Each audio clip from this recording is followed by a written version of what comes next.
Hey, everybody, and welcome back to Streaming Rainbow and to Radical Resonance, our Rocket Club game here. I am Danny Mendoza, he, him. I am your guide today, and I'm super excited to jump in. Neon Salient, unfortunately, is not able to join us tonight, but Kayla is very much missed and hopefully totally fine, right? Like, not even, who would say anything other than that? Clearly, there's nothing to worry about. In the interim, while that gets sorted off screen, let's meet the folks who are going to bring to life our characters on screen. I'm going to kick it first over to Fish. Hello, I'm Fish. I go by Fish Friendly all over the interwebs. I sing, I draw, I play games. It's a fun time. I have they, them pronouns. I am playing Astrid Parker, who is a totally normal 13-year-old human person. And they're doing great. They're having a great time. And nothing is going wrong at all right now. I'm gonna popcorn it over to Andy. Hi, my name is Andy. My pronouns are they, any, and I am playing Maxime Max Dizon. Their pronouns are they, them, and they could have a very good future in sports, as we've learned last session. I'll popcorn it over to Green. Yeah, hi. My name is Green, pronouns she, her. I will be playing Marisol Juniper today and also pronouns she, her. She is having a wonderful time right now, actually. There's nothing stressful or uncomfortable happening at all. Yeah. No. Why would there be? It's been a super chill, kind of uneventful day. Definitely not the kind of thing that's going to change your life forever, right? Oh, yeah, totally normal, mundane. She will not have this scarred into her memory at all. No, not at all. No reason to, wake up in cold sweats 10, 15 years from now feeling stressed about it still. In the interim between now and 10 to 15 years from now, we have a lot to work out. You who are watching, I'd like to offer you first and foremost the opportunity to dig into this game yourselves. If you're interested in trying out this game, there's an open playtest period going on right now. You just go to evilhat.com/rocket-club. That's evilhat.com/rocket-club. And you're able to pick up a 172-page PDF that I've got open right over here for free alongside some supporting materials I also have open over here, because if you've ever GM'd anything, you have 1,000 things open at any given time. And you can get all that for free. All you got to do is sign up for the playtest through the end of this month. You can get those materials. You could follow along with what we're doing here in the game. You could decide to read it for yourselves. You could play it yourself. The only thing that we ask, and that the makers of the game ask, M. Hubbard, friend of the channel, hey M, and Evil Hat, are that you give feedback, whatever kind of feedback that you feel comfortable sharing, that you think would help take this already amazing game and make it even better before it publishes, hopefully next year. And you'll get credited as an official playtester in the final printing if you do that. So you just got to go on the website and actually give the feedback through the form, and then you'll be in it as a playtester. So check that out if you can. With that having been said, we are going to return to our town. Welcome back to the Badlands and to a sleepy, heat-baked desert outside of our town, where the oppressive heat usually slows time to a crawl. But recently, the quiet facade of your home has been pretty violently torn away. It started with the impossible. Marisol witnessing living shadows, it seems, possess Cindy, the gas station attendant, and the discovery of a cryptic note warning that the enemy is already listening to the frequencies, as best you can tell. Is it an enemy? Are they listening or are they speaking? It's not fully clear. But what is clear is that the note says to never trust the voice. It escalated in the scrubland where you all found yourselves, Rocket Club, hopelessly outnumbered by paranoid conspiracy theorists hunting down a terrified kid named Kai. Kai's not really important to anybody here, right? Like maybe Astrid? No, not at all. I don't know what you mean. Yeah. In a really not complicated way, right? Like it's super straightforward, your relationship. Yep. Um, Yep. And there's no bad blood whatsoever. No, definitely nothing that's about to come up. You fought back with a symphony of chaotic, duct-taped ingenuity. Fireworks were fired into chests, jetpacks ignited vehicular explosions, and Max scooped up Astrid on their bike to lay a false trail. But the Badlands are vast and dark, and the Rocket Club was fractured. Max and Astrid barricaded yourselves high up in the fort, looking out over the dark field where Marisol, Kayla, and Kai were trapped, hunted by the sweeping flashlight beams of the adults, and hunted by something else. You saw the shadows slither through the brush, violently dragging grown men into the night sky. In a desperate bid for survival, Max and Astrid, you performed rocket surgery to launch a fiery distraction, smelling of jelly beans, into the darkness. In the ensuing chaos, Marisol strapped Kai on, ignited your new rig that you were gifted by your friends, and blasted into the sky, crashing violently into where you landed in the general area of the fort. But in your panic, Kayla was left behind in the dark and captured. It was really hard to tell where Kayla was, and Kayla did something special, something none of you knew Kayla could do. Kayla whispered from afar, making it sound as though she was right next to you, Marisol. And so how could you have known that she wasn't safe? But she wanted you to go. She wanted to know that you were safe. And in the wake of that, she had a moment where there was a chance that the shadows could get her or these adults. And in the end, it was the adults who bagged her and grabbed her and tore her away from all of you. Now, the armed men's flashlights have inexplicably died, plunging the scrubland into pitch blackness, but the fort's backup generator has roared to life, lighting up your hideout like a glowing beacon. The armed men are still there. Some at a distance you can see are pulling Kayla away into one of the vehicles that came up. You hear them yelling in ways that are a little bit hard for you to tell what they're saying unless you go pay attention to it and we roll about it. From the corner of your room, though, your CB radio crackles to life with a voice at least some of you, maybe all of you, know you shouldn't trust. Come in, I can help.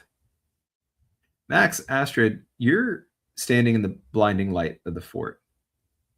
Marisol, you're in the dirt. You are physically scuffed and emotionally devastated from the crash. Where you are physically in relation to each other, I'll leave to you all to determine. You can be as close as you'd like. But you're emotionally devastated. You are flooded with a sudden realization that Kayla isn't beside you and isn't okay. And from a mechanical perspective, you've crashed. So you are unable to take any actions that would require a roll until you're able to clear a condition. And unless somebody has a specific move for this, other than what I'm about to mention, the only thing that's going to be able to get you out of that is a conversation. You'll have to engage in rest and care that one of your friends are going to need to take some time to engage with you on with regard to one of your conditions to try to clear it. Kai, at the same time, is badly burned, feeling inadequate and terrified. The radio is offering you a lifeline that goes against everything that the warning note told you. And Max, you had a flash of insight just before this moment. You know that the safest thing for you immediately is to cut that CB radio off. But you also know that the safest thing long-term for everyone, especially Kayla, is for you to answer it. You have seconds to decide what you want to do next while Kai is screaming. Marisol is withdrawn. Kayla is being kidnapped. You're lit up like a Christmas tree. And this CB radio is coming in quite loudly, possibly loud enough in this moment to carry across the field. What do you do? I think I think hearing the radio sort of like go off, seeing like Kai and Marisol there, I think Max wants to answer the radio because that would give them an out, that would give them some sense of peace.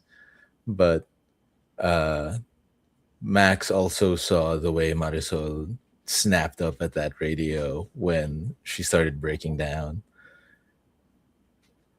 And I think they care more about their friends being okay now. So they will cut it off. Okay. To cut it off, we are going to need a roll. We're going to resolve that in a moment. Just think about what you want to do as an action for that. Think about which trait you're going to use for that, and I'll come back to you. Astrid. Astrid was very focused on trying to like understand these shadow things as much as possible from their vantage point, but with the burnt jelly bean scented flame ball that has just landed on their doorstep that is now actively screaming, Astrid kind of redirects their attention towards Kai is like physically injured in a way that is like treatable. So we're going to treat that, and immediately goes to address the burn. I think that's perfect. We'll be able to play that out in a moment. There may be something for you to roll with regard to that, so think about what you would do. But for the actual condition of badly burned, we can play that out as rest and care. So we'll come right back to that. Marisol, how you doing? She's still pretty defeated right now in the dirt with everything going on. She definitely had a bad reaction to the voice coming out of the radio since she remembered that note. And hearing that static of the radio frequency kind of calm down made her brain go a little bit quiet for a half second just because of that minor relief. But then the thoughts come back and it's more spiraling of where did Kayla go? Where's Kayla? I don't know where I left her behind. I did that. I can't believe I did that. Why would she do that? Why would she trick me? And just more and more of that type of line of thought circling in her brain. And that focus of her leaving her friend behind and leaving her friend behind in such a dangerous situation still plaguing everything that is just passing through her thoughts. Do you think that in the state of mind that Marisol is in right now, that she would try to look in the direction that she just came in to see what might be happening with Kayla? I think so, yeah. From where you land, so you don't have to roll about it, which you wouldn't be able to do right now anyway. You are able to see that the body that you know must be Kayla's just from reading the geography of everybody, right? And knowing what your friend generally looks like, even though she has a bag over her head, is limp and being carried away. It looks like she's unconscious. What do you do with that information? I mean, it's definitely a deer in the headlights situation. I don't think she can really do anything right now in regards to, I mean, obviously mechanically she can't do anything, but I think how that translates to roleplay wise is like witnessing it happening, wanting to move, but also having the fear of the situation freeze her at the same time. It's so overwhelming, and she's been dealing with this all day.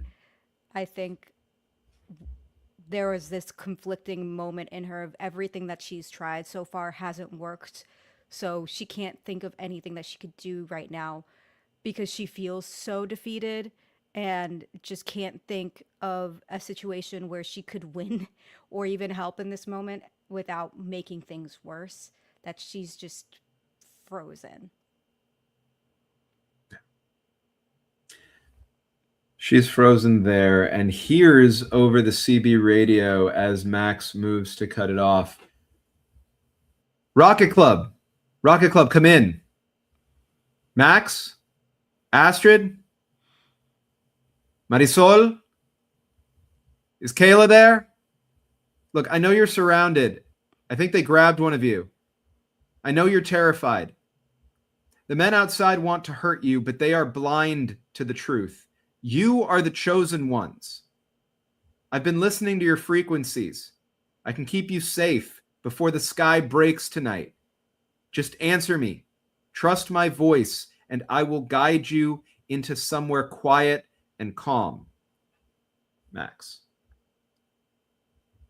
What do you do? Max kicks the radio. Impact? Yeah. Impact, is it? Okay. Beautiful. Let's go. 3d6, please. What do you mean when the sky breaks? Okay. Well- Good question. The CB radio could answer that. It's being kicked right now. Doctor Who just turned into Chicken Little. That's what's happening right now. That's a 2, a 1, and a 6, but I do have a +2 to impact, so I'm gonna attempt to make some rerolls. Okay, are you gonna try to reroll the failure first or the crisis? I'll reroll the failure first. Okay, just so everybody remembers at home while you're doing that, outcome, side effect, and mood are the 3 types of D6s that we have here. Outcome was a 2, which is a failure, regular failure, not a misfire, so that's not bad. Side effect is a crisis, which you would have to describe how the situation is now significantly worse for you and your friends. But your mood is love, so that's exciting. Yeah. What I before you tell me what your reroll is love? Remind me, is love a question or an impulse for Max? Love is a question. What's the question? What memory of your old life comes to mind? Okay, we'll put a pin in that for a second to see where the other 2 land. What did you roll when you re-rolled your failure? It is a 4, so it's a mixed success. Beautiful. My favorite kind of success. All right, so as a reminder, mixed success, you get to do what you set out to do, but I typically get to determine a complication, cost, or choice. I like to run it so that you get to choose which of these happen. So you'd be able to pick completing the action but taking a condition, a narrative complication, placing the characters in the worst situation, but you do succeed. An option of succeeding with a different negative cost that you could pitch me, but still, having your success. Or you could opt to fail. So none of these bad things happen. You just choose to fail at what you're doing. Before you make that choice and before you potentially re-roll your side effect, because you do have one more re-roll, describe to me specifically what you're hoping this kick will do, right? Because to some degree, success is you kick the CB radio. I believe I'm understanding you kick the CB radio to disconnect it. Are you trying to pull it from the power supply? Are you trying to break it? Does it not matter which of those things happen? Is it something else? I think just get it to shut up. So whichever way that happens is just get it to shut up. I think to kind of maybe more inform Max's action, it could be that Marisol, if she can speak, She can. Yeah. cool. She'll say something like, "Don't trust it. Don't trust it." Yeah. Okay. Max will take it to shut it off. All right. So please re-roll your crisis. Let's see where it lands. Look cool. Okay. So you get to look cool doing it. So you now have a 4, a 4, and a 6. You came so close to a triple. But it's with love. So you're going to look really cool kicking this CB radio, knocking it to the ground, unplugging it. We will see whether it's broken or not, but it will shut up. because you're opting to succeed at the action, if I'm understanding correctly. Yes. What is the cost you would like to have accompany that? Would you like a condition, a narrative complication, or a different negative cost? I think in this case, the most appropriate is grabbing a condition. Okay, what kind of condition are you thinking works for this? One of Max's personal codes is I won't ever let myself feel at home here. But right now, they care about these other kids enough that I think they do have to like break that code, and they're feeling conflicted about it. Cool. So conflicted, we think? Yeah. As an emotional. Cool. That makes a lot of sense to me. What a sweet way to be conflicted. And I do think that takes us directly into your question for love. Yeah. My question is, what memory of your old life comes to mind? And I think Max thinks about, because they've had friends before. They've moved around a lot, but wherever they moved, I'm sure they've made friends before. And those friends would go through hard times. They'd go through things. And I think for a lot of it, Max made the choice not to be there and justified it by saying, I'm going to leave anyway. You know, yeah, these kids like me now. They're my friends now, but do I have to do anything? Do I have to say anything? Why should I? I'm not going to be here soon. And I think that's what informs the conflict here, because I think Max still thinks that they're not going to be here for long, but they do want to make sure their friends are okay. Love that. How do you look cool as hell kicking this CB radio down? The radio is on a table, so I think when Max goes to like kick it, fully not expecting that they were capable of this, their leg clears the height of the table and kicks it in a circular smooth motion as it goes from the floor and lands back on the ground. Clatters to the ground. You hear the sound of mechanical stuff moving around inside in a way that you don't want it to if you want that CB radio to work. I will say this, canonically, Maxime Dizon does not skip leg day. This is 2 episodes in a row where the kicks come in clutch. So this is definitely the jock you're looking for. With that kick having a hidden jock you're looking for. With that kick having landed, smooth as butter, voice cuts out. Kai freezes, burns momentarily forgotten, color drained from their face, looking at the radio in horror, scrambling backwards against the wall behind them. It says, "That's it. That's the voice." No, the guys in the scrubland, they had tapes of static, and they kept trying to isolate like a voice from the sky. They said they told me that these people, they were going to die tonight because of the prophecy, and they wanted me to tell them more about where to find you. And the voice from the prophecy is that voice. That's the voice. Don't answer the voice. Astrid. What would you...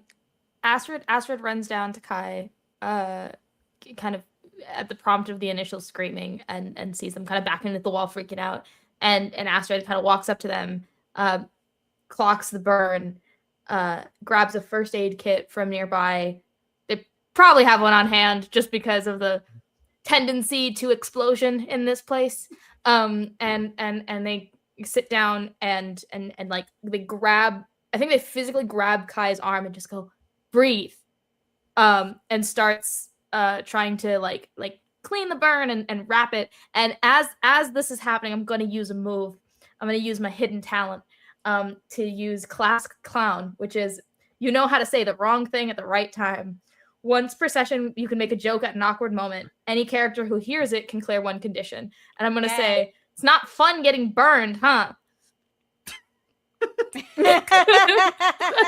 I'm going to say that's going to apply to Kai too, where Kai breaks and laughs in that moment and no longer has the inadequate condition. It's not going to do anything about badly burned. You're still going to have to do something about that and rest and care. Mhm. But the inadequate condition is gone because this is the kind of humor that Astrid and Kai bonded over, right?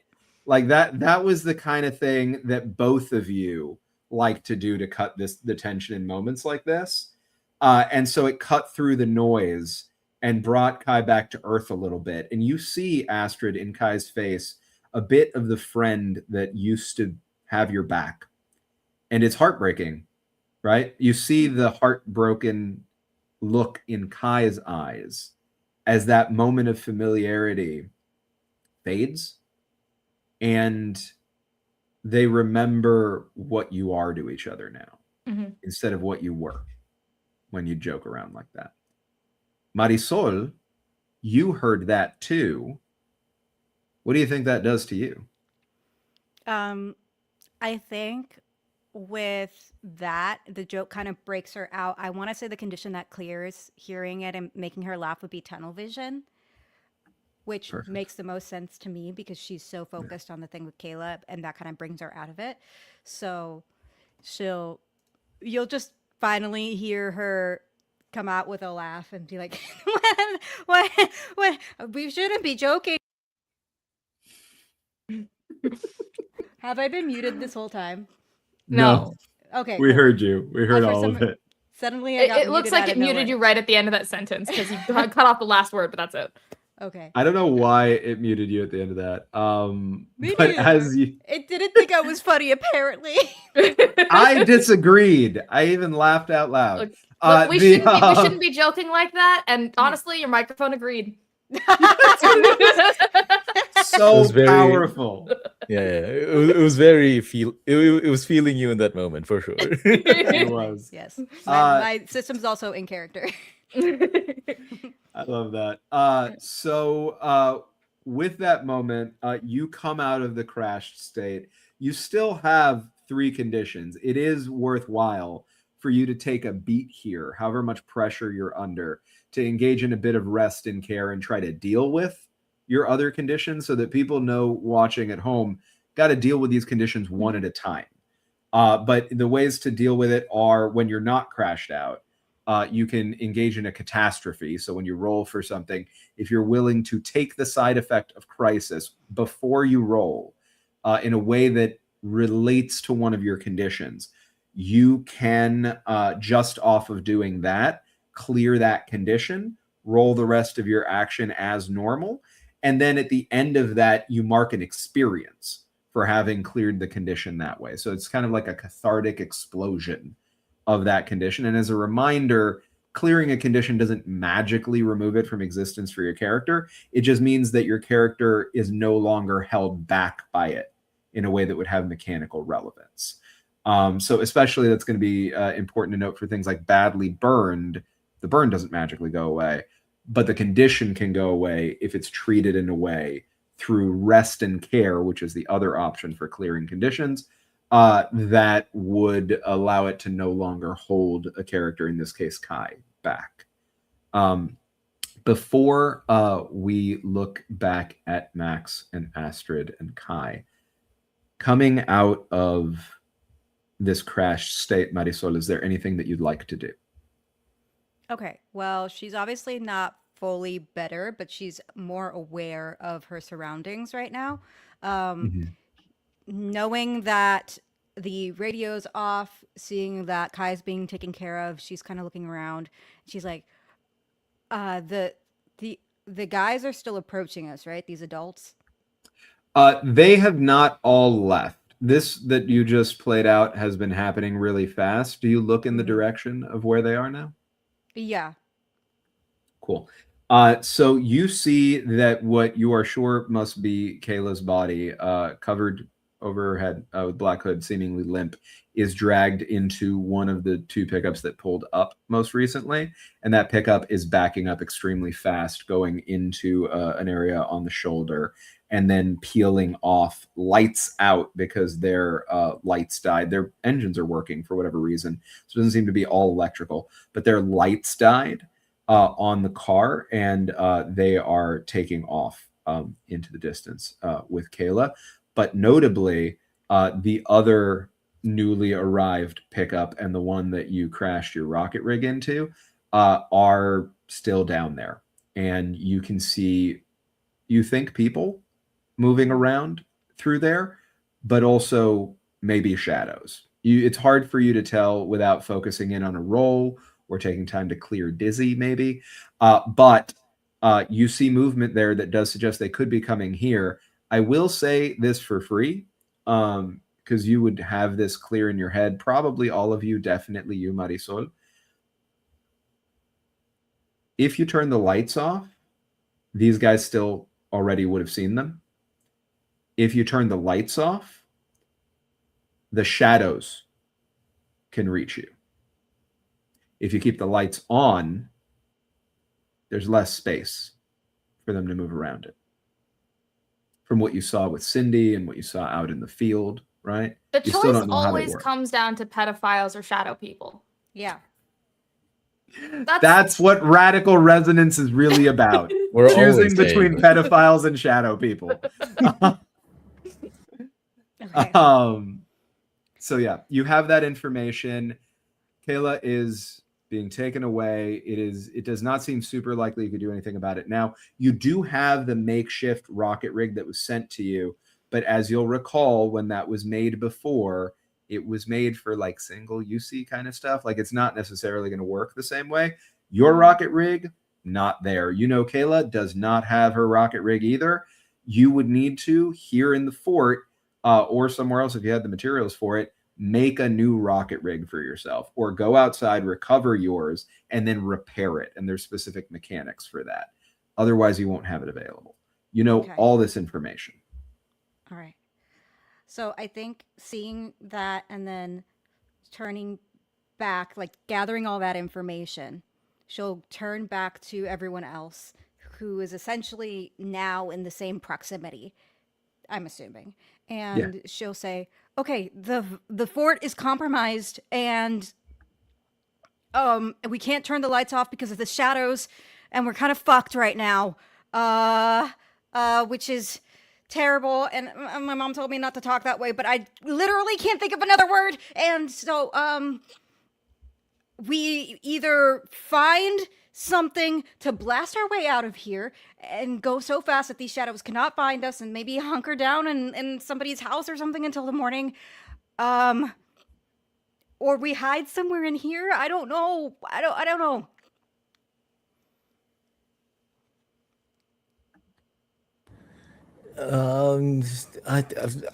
I don't know if we can make it somewhere in time. I think we should just hide somewhere in here. Here's probably the safest spot. Okay. I worked very hard on that. Yeah. Kai speaks up and says, these guys know where you live. They know everything about you. They've got like a list or something. I don't know. It looked like numbers to me. I don't know what that means, but it seems to be like people or something. It's not just you either. I don't know who else it is. I only know that because they were trying to get it out of me because they think that we're friends for some reason. I tried telling them that we're not. Anyway, goes to get up and like stumbles and falls I think back down. as he says that, Astrid like takes a deep breath that's like audible and like tenses just a little bit. Are you saying that we have to kill these guys? I can't kill anybody. I'm only 12. I don't know about killing people, but I don't think that they're afraid of killing people. Hey, listen, man, can you say all of the scary stuff after we've hidden? Yeah, I guess. I mean, this is like your little tree house or whatever, right? Like, is it You don't have any security? Like, do you have anything? And looking over at you specifically, Astrid, like, I would have thought Astrid- you would have put something together. Astrid is actively holding his arm with like like disinfectant in their hand because they're still actively trying to like deal with the bird. And I think Astrid at this point has like tensed up a little bit because of just the way he's talking to her. And she like jerks his arm just a little bit and just goes, "Stop moving so I can help you with this." And very frustrated also does shut up for a second though and stops moving to let you do it. Winces as the disinfectant hits the Good. burns. And presumably maybe slightly harder scrubbing occurs with Astrid's just a smidge less gentle, but is still like doing the thing. Sure. Perhaps we have a big red button that provides bomb shelter shutters. Do you? That's a good question. I will say this. If one of you rolls, if my recommendation is this, you have a lot of stuff coming at you very quickly. Mm-hmm. You may want to take a lot of actions that can include rolls. If any of you rolls triples, I will let you flashback to having created something here. Okay. I will also allow you to engage in rocket surgery to create some kind of security system, Rube Goldberg, Kevin McAllister shit if you want. But you got to like explain it to me and we got to walk through it, right? And then we got to roll about it and all that. And I will absolutely allow, if any of you have access to Gadget as a move, you to use Gadget to make something new as well. If you have anything else on your sheets that I'm not thinking of that's applicable, feel free to use it. Still continuing, though, to be able to clear conditions if you want. This is not the quickest, safest moment. Maybe you want to get to safety first. But all these, because you take, with all these rolls, might as well, you take one more condition and you're back down right now. Right? Because you're at 3. So just keep that in mind. I think like the advancedness of it is a question mark, but Astrid has thought a lot about like the stuff that's vaguely available and will like just kind of build things and leave them there. And I think it just would make sense for them to have built some sort of like cabinet just to just like, shit, something's about to go boom. And I need to not die right now. It's probably not big enough for all of us, but like there's definitely like something to that effect somewhere in a wall. So this is what I'll say. I would buy. I have an idea. Go ahead. So we have like a room that's kind of like, when you have to be really far away from an atomic bomb testing site, but you still need to like watch what's happening. We have that kind of room for experiments because we have to see if a rocket's going to work correctly, but we can't necessarily be out wide in the open with it, right? So within that room, we kind of there'll be a room where the rocket's supposed to be in, and then there'll be a shelter space room that we can still see what's going on in that other room, but protects us from the blasts. I love that. I think that's absolutely great. The idea is that you've set up a one-way mirror in that kind of situation, or would it be a two-way mirror? Because it can protect you from the blast, but that doesn't necessarily mean that it keeps you from being seen. I would love for it to be a one-way mirror. I don't think we would have thought that far in advance. That's fair. Andy? We have a fake out for it. Under the describe your home base, Neon, thank you so much. Under how do you keep your fort safe and secret? It says we have a fake out fort, which is basically a big shed we stick extra stuff in. There's a big piece of sheeting that hides a hole in the back, and that's the path to the entrance of the fort. So the light is coming through the fake out fort right now. So you can go behind that sheeting and we can flavor it to what you just described in terms of like being able to see past it. I will say that means that the hole you can see through, if you're not going to block it, is going to be one that other people can see through too. But you can make your way back there now if you want. You will have to reveal that to Kai in order to do so. Astrid won't protest if you start talking about it. I think while we're all like panicking a little bit, Max is certainly panicking. Max is going to blurt out the fake out fort, the big shed. There's the sheeting. We can move that. Let's hide in there. That's a good idea. We should do that. Mm-hmm. Here, Max will go to help Marisol as I'm assuming Astrid is helping Kai. Yep.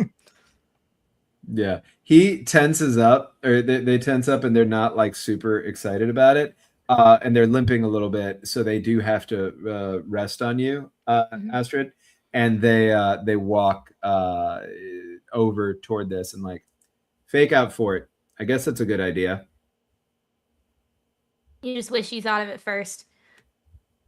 Yeah, I really wish that I had a fort that a bunch of guys were coming at me in right now. I'm so glad that I'm here. Hey, okay, listen. This fort is the only reason why you're safe right now, so I don't want to hear it, because I saved your butt, and I can still cut your foot off if I really wanted to.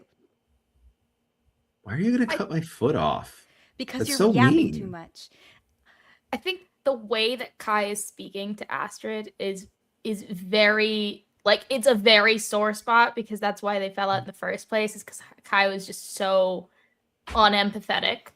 And I think visibly on Astrid's face, like, first their irises turn red, and then like this kind of red color starts like waving out from their eyes. So it's like they have kind of this mask sort of shape on their head, on their face, that looks like just like their skin is turned red, and it seems to be slowly growing as they're like tensed up, and they're trying hard as hell to like keep themselves together, but you can see it's affecting them, at least emotionally. Is it only Kai who can see that, or can everybody see that? Oh no, everyone can see it. At this point, it's like a superhero mask of like red that's slowly. Kai looks at you and says, "So is that why they're coming after us?" Hold me back. Hold me back. It's because of you, right? If I knew that, I probably wouldn't have helped you. All right. Well, I don't want them to get you. So let's just get behind your shed thing, and then I guess we could talk about it some more. They're really creepy. They're not. They're serious guys. Okay. Like, I think they're really going to hurt us if they get us right now. And doesn't protest as you all move in that direction.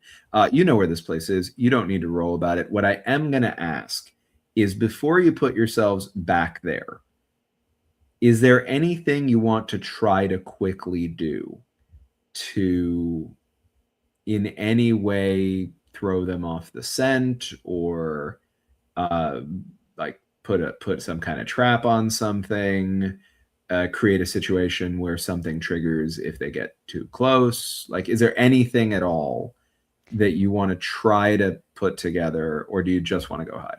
It's a long shot, but I do want to attempt a distraction. I'm wearing rocket boots. and those boots activate by thwacking them together. That's how they, like, I usually ankle click and then they rocket. That's the whole bit. But I haven't used them for the entirety of the game so far, because Astrid hasn't had a need to like move anywhere. But it's getting very clear that we need some sort of projectile that'll draw the attention of the humans away whilst we're doing what we got to do. And I think Astrid like leans Kai up against a wall for a sec and is gonna pull off one of their boots, stand up against like the ledge of like the balcony or whatever, and then like thwack the back of it to try to rocket the boot away by itself, just like a spare boot through the sky. All right, let's roll about it to see how this goes. Please. I will give you an extra reroll, because this is immediately going to take at least one of your breakdown boxes. just because Mhm. you're splitting your 2 like Yeah. that way. So I need to Mhm. mechanically reflect that somehow. And Yeah. I don't want to shortchange you on that. So Yeah. is this impact, do you think? Yeah, because like I'd have to. Well, If you want to think about it for a second, Green, it looked like you had something for Marisol also that would be simultaneous. Yeah, I wanted to get a cup of ball bearings, which I think they would have in there, and Mhm. when they leave the area, kind of just scatter them on the ground, kind of like marbles. we're Love it. home aloneing the fort. Yeah. Yeah, I think that's beautiful.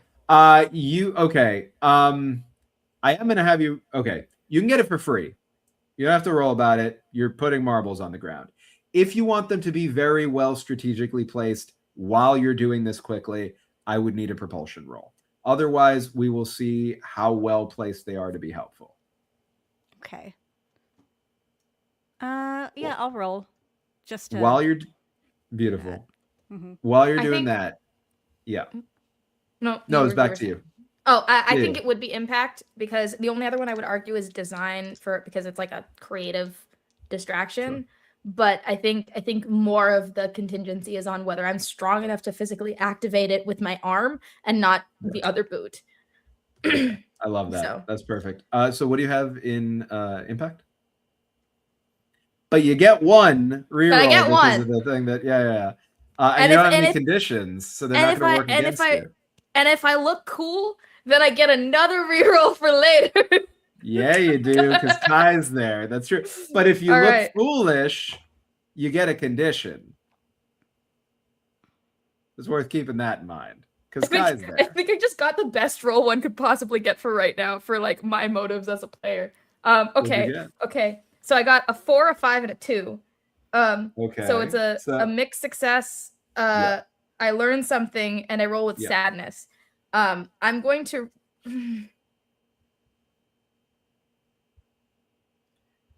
This is where I have to say that a mixed success is statistically Yeah, I was gonna say I like don't think I'm gonna reroll any of it because I don't want to fail.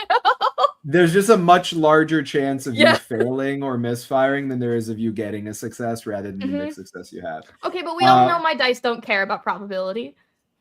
That's true. I'm not kids, as we've established previously in this campaign, it pays to gamble.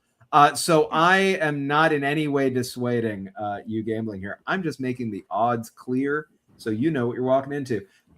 For side effect, you get learn something, which is awesome. Sadness, if you were to keep it, is that a question or an impulse for you? It's an impulse. You gonna embrace the impulse? I am gonna embrace the impulse just because I think it fits right now. So What is the impulse? So the impulse is make yourself invisible. We're trying to hide. That's the general mindset that we're in right now. And Astrid's feeling real upset about the way that Kai has been talking to them and is bringing them back to the memories of like the way that every time they felt anything, everyone can see what they're feeling all the time, and they just want to hide all the time. And so I think what happens is after they are able to do the thing, they like you watch as they emotionally recede into themselves, and it's very clear they're like they start walking in like up against the walls or in like the shadow of like a thing on the wall, like a shadow that's cast, like they're trying to like hide in plain sight as they as we all kind of collectively move, and it's very clear like their mindset has shifted into make yourself as small as possible. Make yourself physically invisible. And I think with the development of color shenanigans that has also been happening, and as it feels like they've kind of unlocked this piece of themselves, they start physically like camouflaging into the environment around them. And it's just clear, like it's very visibly clear that they're trying to hide. They're not doing a great job of it, but they're trying. Okay, I think that's perfect. That makes sense. Remind me, is your experience track full, or do you have That would one make me 4. That would make you 4. So please take an experience for that. You have a mixed success and you learn something. So I'm guessing you're going to decide to succeed, not opt to fail here. If that's correct, would you like a condition, a narrative complication, or a different negative cost?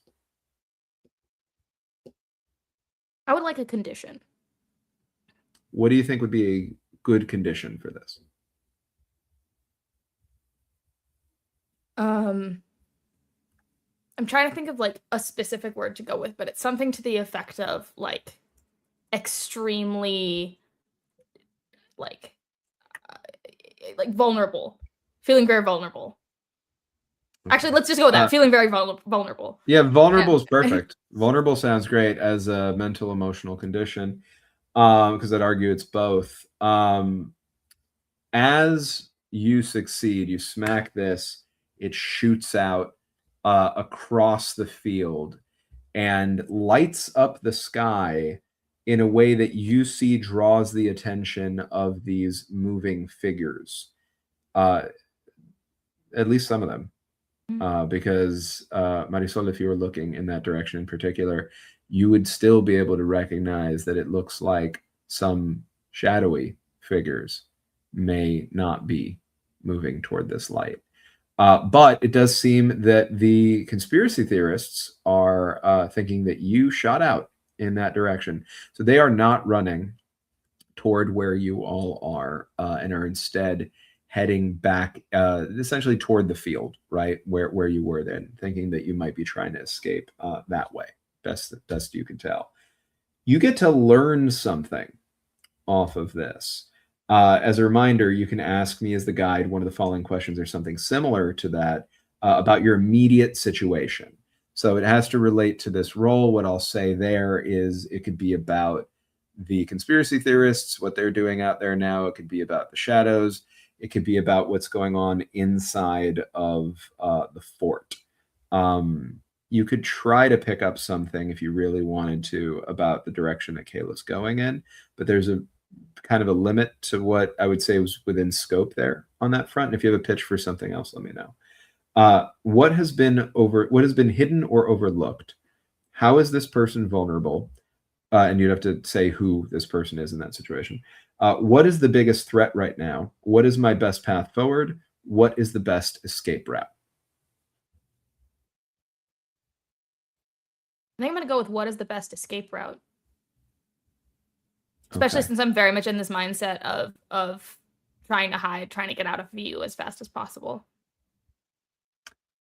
Copy that. I guess more specifically, because we're all we all have a place we're trying to get to. Is there a way to get there that is like the most fast and like most efficient? Copy that. Yes, you would absolutely know which way to get to safety that would be most fast and efficient, because you're very used to that, not just within the scope of the fort with its false entrance and things like that, but you also know all of the ins and outs of how to get to the fort more broadly, right?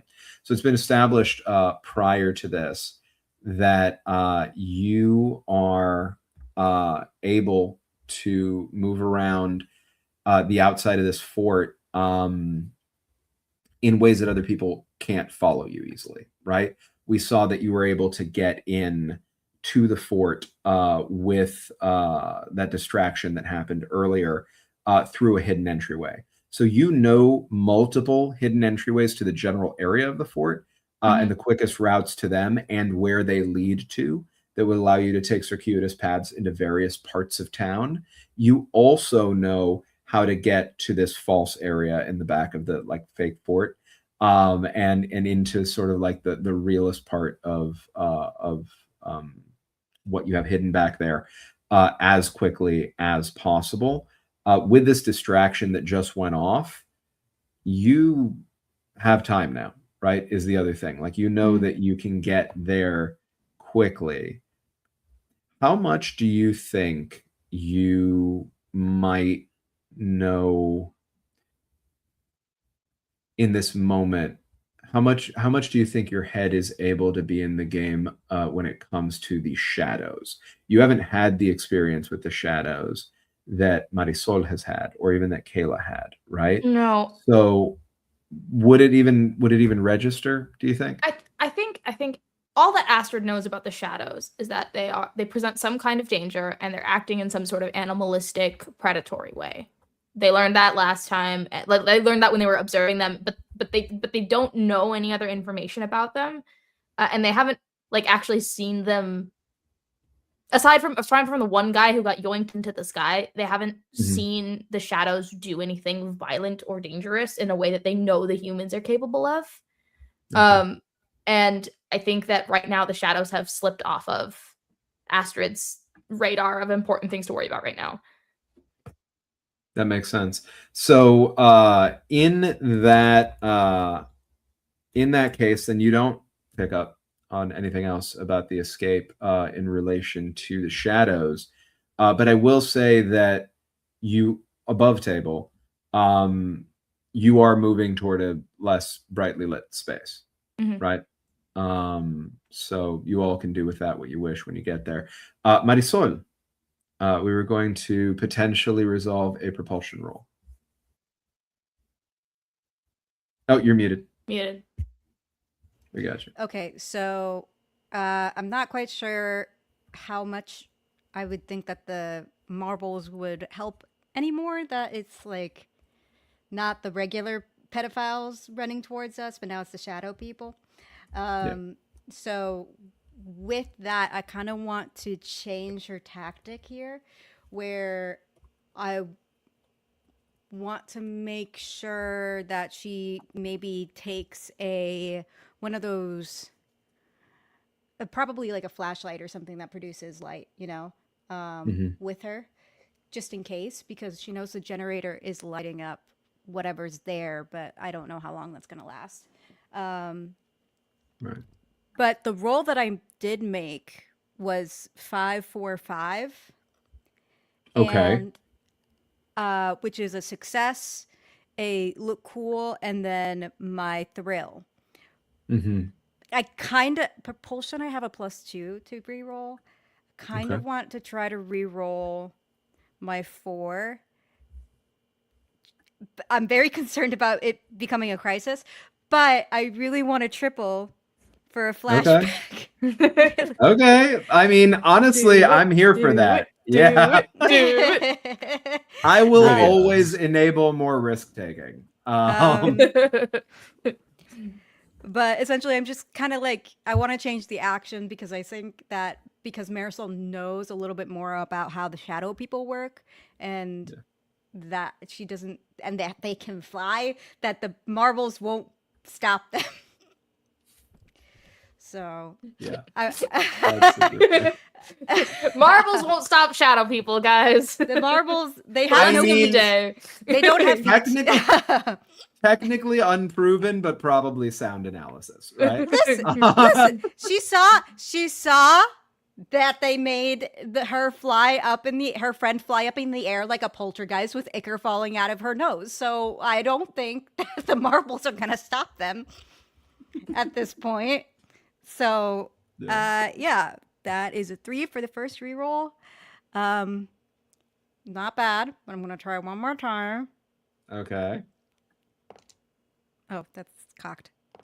Nope. Roll. Okay. Okay.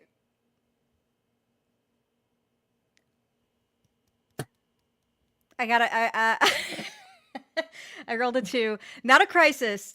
Just but draw attention. Thank you, Green. It's not even my birthday. It's fine. She's just so pretty. It's all right. We're just completely counteracting forces. I'm here with the rocket distraction, and you're here with the hay.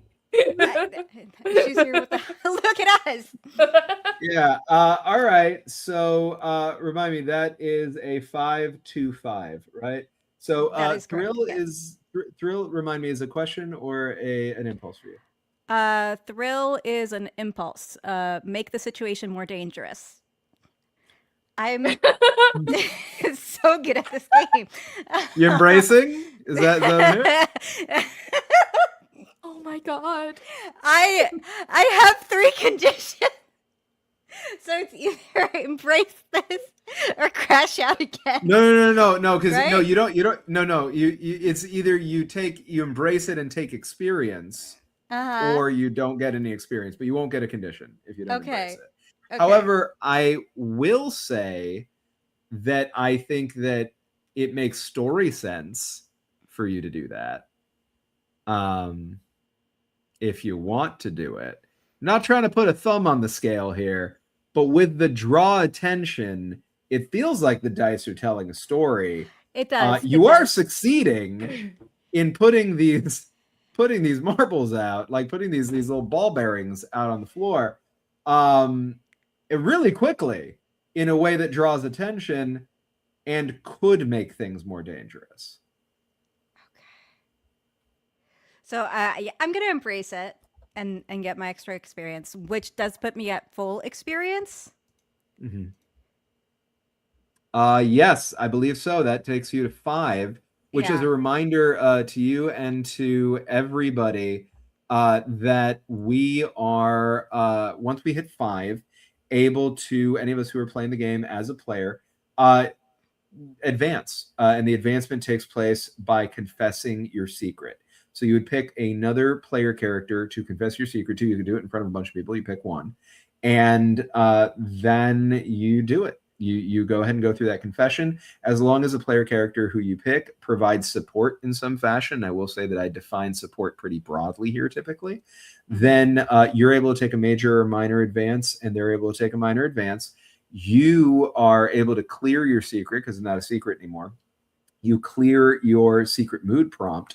You pick a new secret, and you pick a new secret mood prompt alongside any adjustments to your sheet that would come from the major advance you take if you take a major one instead of a minor one as the confessing person. You don't have to do it immediately in this moment. You can if you want to, and it is a little beneficial to do it, like to not hold it super long, because any experience that you could accrue while you're holding it just goes away into the ether. But it really is most important that it make sense to the story. So that's when I would recommend you do it. But yeah, you embrace it and you're at full experience, and then you can confess your secret whenever you want. You're from a mechanical perspective ready to do that. Okay, fantastic. Well, with embracing, making it more dangerous, but also placing the ball bearings where I want it to be. And then also, okay. Drawing attention. I guess she thinks, hear me out. A great intro. She throws out the ball bearings, also thinks it would be a great idea to try to roll on them like Heelys to move faster into the fake out fort. Yeah. I love that. Absolutely does that. I don't get to decide how the situation, how your action is noticed by an outside entity in a negative way. You get to decide that.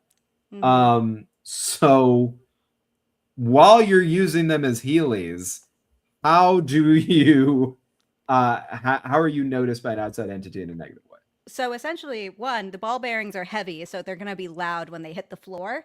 And then two, as she's rolling using Heelys, she's also dizzy, so she slams into the wall at some point and just immediately yells out, is like, why do I keep crashing into things? Way too loud.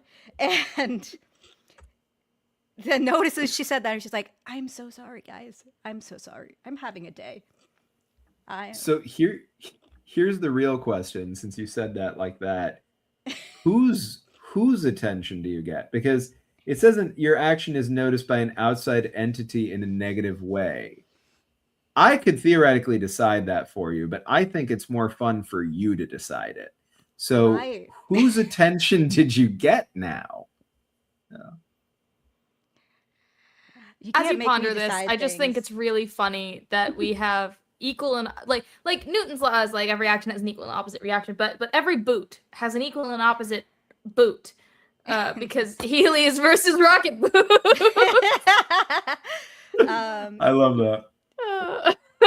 You can think about it for a second if you want, Green. And while you're thinking about it, Andy, what's Max doing? So, all right. What is Max doing? So just to recap for myself real quick, what had just happened while we walked what is presumably a few feet. 100%. This is D&D combat time. This is 6 seconds. You want 1 round at a few feet in front of Kai. You've got Astrid takes a boot off, what full superhero mask style, right? Goes bah, shoots it off across the field. These guys scatter in the direction of that outside. Marisol throws the ball bearings on the floor, decides to save time, rolling on them as Heelys, hits the wall, calls out loud, and now we see what you've been doing during this round simultaneous to that.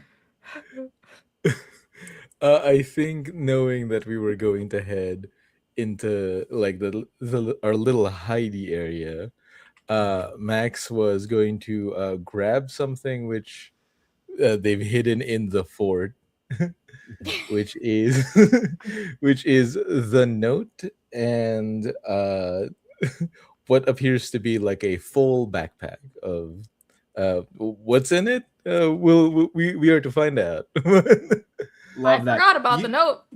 You can get the note and the go bag without having to roll. You're all good. Okay. Do you want to do anything you want to roll about?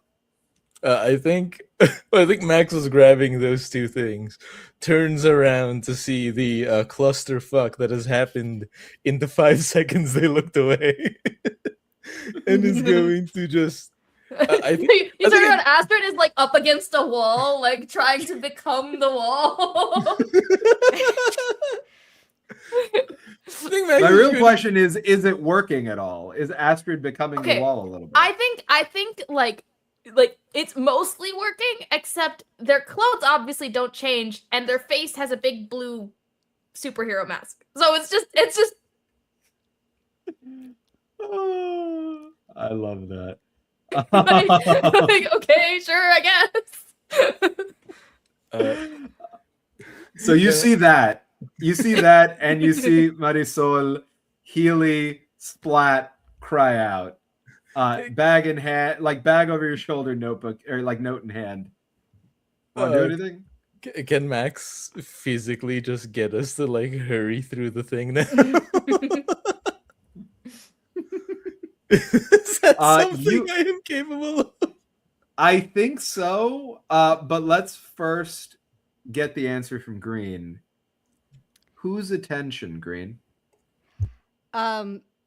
So let's say I've decided, actually, to choose the shadow people, mostly because they can't come near us as long as we got the light going on. So because the light is still happening, we at least are okay, right? Mm-hmm. So that's me and my brain. And I'll say the pedophiles have just gone too far. That boot just, really outsmarted them. Astrid, big brain moment. That boot's just like off, Big brain, big boot. Brain. Pedophiles are not known for being very intelligent, so I think that because they're pedophiles, tracks. Obviously. Right, that's what I'm saying. They're very clearly not smart. So yeah, that all tracks for me. I think it makes sense that your scream got the attention of the living shadows. Sounds good. Question for the class, and this goes back to Max trying to hurry everybody out. What do you think the path looks like from where you are to where you need to get to be able to get behind this makeshift barrier? It looks like, I think, that weird hallway that you have to take before you get into a plane? Yes. I think that's what it looks like. Yeah, I agree. I imagine it Like to a be shipping container kind of situation. Yeah. That was smaller, maybe, but like Have you that ever kind watched of. Cloudy with a Chance of Meatballs? Yeah. You know that like weird gutter looking Yeah. elevator Oh yeah, thing? there we go. Yeah. Yeah. But sideways. yeah. So a tunnel. So a tunnel. Look, Secret I'm being tunnel. evocative with my imagery, okay? Does the tunnel have any light? Why would you ask such a question? Okay. I don't think Astrid would have left much of the fort fully unlit for any reason, just out of safety. But I don't think the tunnel is like robust enough to handle full-fledged lighting. So it's probably like maybe 3 incandescent little bulbs. Like just a little like your standard little light bulb. And so it's like little tiny little spotlights of light. So you can at least see where you're going, but not enough to be like fully lit. I like that. That just feels like the vibe that Astrid would have been able to hook up in this sort of rickety tunnel thing. Like those So what I'm outdoor hearing- string light things. Yeah. Yeah. Just like yeah. So what I'm hearing is limited pools of light that cast shadow that you move between that also cast shadows on you. Is That right? is what I'm saying, Danny. Tell me how it kills us. Max, how do you want to rush your friends through this tunnel? I think Max is is just rushing them physically through the tunnel. Seeing people sort of stick to the wall, attempt to use the ball bearings as healings. Max is just arms out, pushing people through the tunnel. Just a note to add, because I think it's good. It's a funny image. Is Astrid is still like hugging the walls, and Kai still needs help. But I don't think Astrid has returned to being Kai's physical support. Okay. So I think Marisol would be like, "Get on my back again, weird boy." And Kai is put off by it, but fully listens to you. Right? Like it just like immediately falls in line with it, looks cranky, but also fully does it, and like koalas onto you. I just think it's just a funny image to have Max be like, go, and Astrid's like, and Marisol's sitting there with a Kai koala. No, walk normal. I think I'm while rolling. you all are I was like, while you all are doing that, I am going to ask you all to roll for the way that you get through, and I'm going to say, Marisol, that you are hindered by Kai, and you still have 3 conditions. So you're going to start with a -2 on your roll. Yes. Can I maybe negate that hindering by the fact that I'm wearing Heely shoes?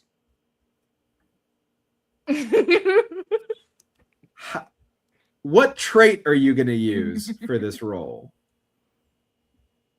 That's going to determine my answer. Well, I'm moving very fast, so propulsion. If it's moving very fast, I will say that you can negate it wearing your Heelys and just take a -1 for your conditions on your roll. How much do you have in propulsion? +2. Cool. So you'll roll 3d6 plus, like 3d6 with 1 reroll. Go ahead and let me know what that is when I come back to you. Max, are you impacting through since you're just trying to like get everybody through there, or is it something else? Yeah, I think it is impacting. I think thus far, Max, in their frantic panic, has just been trying to physically get things to happen. I will say, in the darkness of this tunnel, it's probably a lot harder to see Astrid. Yes. And so I was actually going to say for Astrid, I think Grace is what I'm hearing. Yeah. Would you say that about yourself? Well, no, because like they're physically trying to camouflage with their walls and be invisible, and it's dark now instead of being fully lit, so it's a lot harder to see them already trying to camouflage with the wall. The fun thing about that is that you're assuming eyes are needed. So Well, Grace, look, I was saying this for my friends. My friends have a harder time seeing me in this tunnel. that's fair The enough. shadows are not in my control. And if they murder me, that's just what it is. How much do you have Neil's in gonna Grace? come back and Fish I have isn't 2. gonna be here. Yeah. Fish will be here playing Astrid's sibling, right? Yeah. Astrid's sibling Bastrid here to avenge them. All right, go ahead and roll Grace for me, please. Go ahead and roll impact, Andy. I'll come back to each of you in turn. Green for Marisol, how was the propulsion roll? So, I got a 6, a 2, and a 5.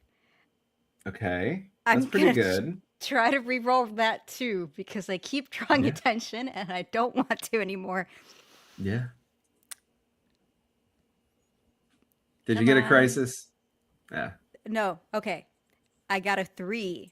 So I just You look foolish, but the good news is your crush or rival not here. Don't have a crush or rival here, so you're not going to take a condition.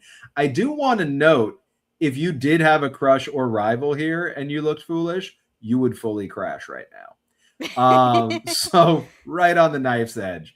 But you did succeed, and Thrill, you're at max experience right now and you can't accrue more. So if you don't embrace your thrill, you're not really losing anything. Gotcha. I am simply making the situation more dangerous. It doesn't say for who. So if you do want to embrace it, you can do that.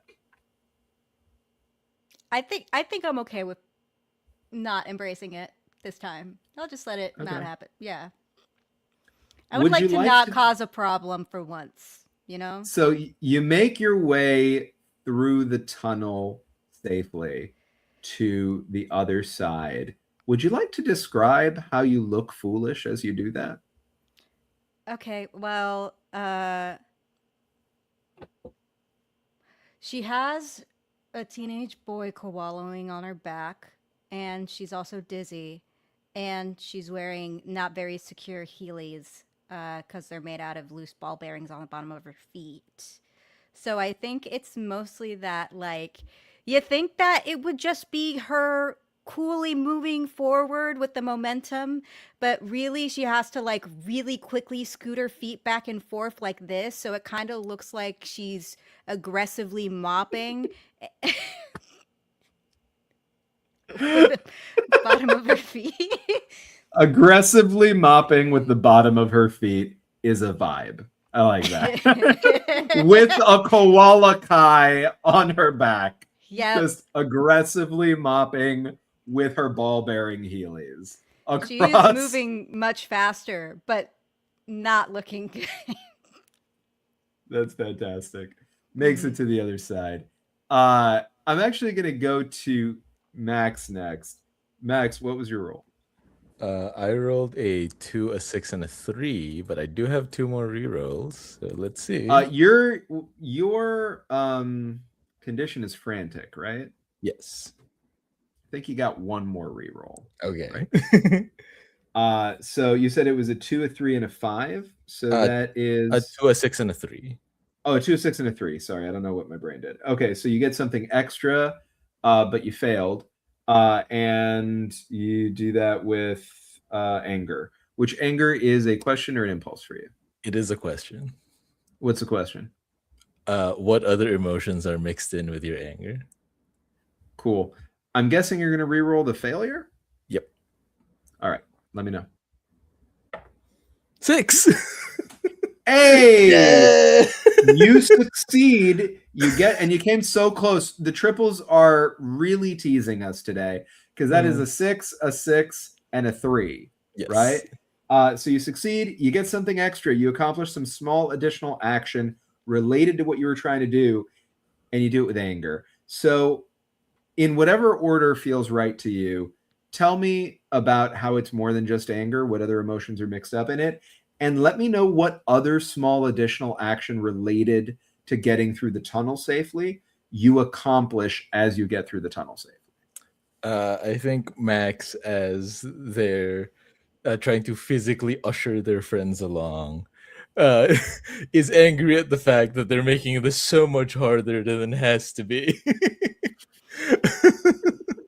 And I think the emotion mixed in there is, despite themselves, despite the fact that this is an incredibly bad and dangerous situation, is in both in disbelief and kind of happy that these are the people that they can call their friends right now. I love that. I think that's beautiful. The something extra. I think the something extra is Max is going to, uh, as they're like ushering people forward, is going to dig into the go bag, and is going to pull out a flashlight to use in the tunnel. I love that. And I will say, since this is your something extra, that unlike the flashlights that died outside, for a reason that you don't understand yet, your flashlight works. So you're able to do that. Astrid, how was your role? How graceful are we Hey feeling? guys. So I know that I really like leaning into all of the nonsense, but I promise that I'm doing this because it's fun. And also the dice agree with me because I just rolled straight twos. Fail, draw attention with sadness. And you Otherwise, don't it's have the any first triple. you don't and it's a triple, which gives you And the flashback. and sadness is an impulse. Make yourself invisible. Okay. This is Okay. where we're at, Daddy. This is what's Okay. happening now. The flashback can be anything that you want. Mhm. If you embrace it, you're able to take an experience. I think that gets you to full on your experience track. Is Yep. that right? It's a little hard for me to think that this is not a flashback to the first time that this happened, or to a time that something happened with this that mattered a lot to you. Mhm. What do you think? I agree. I think because I do have two rerolls, but I think the flashback is too like narratively apt to let go of. And so I think kind of in one moment Astrid's like focused on kind of embracing the walls and making it through this tunnel, and then they blink and their mind is transported back into like the first time they fully changed colors, because their eyes had been doing it for a hot minute, but that was kind of whatever. Kai made fun of it all the time, whatever. But there was a point where I think there was a point where a lot of the kind of students had, kind of led by Kai, had ganged up on Astrid and was like mocking them for their feelings and mocking them for this quirk of theirs.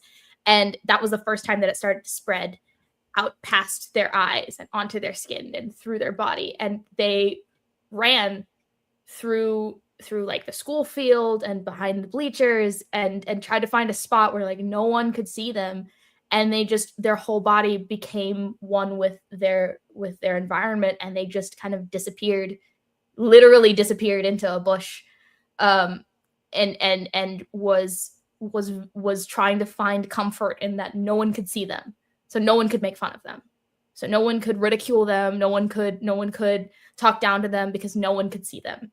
And in this moment of like, Kai's been talking kind of mean to them. This is the first time they've really had to interact with Kai significantly since a lot of the shenanigans went down. And there's a lot happening, and they're kind of scared, and they're feeling very vulnerable.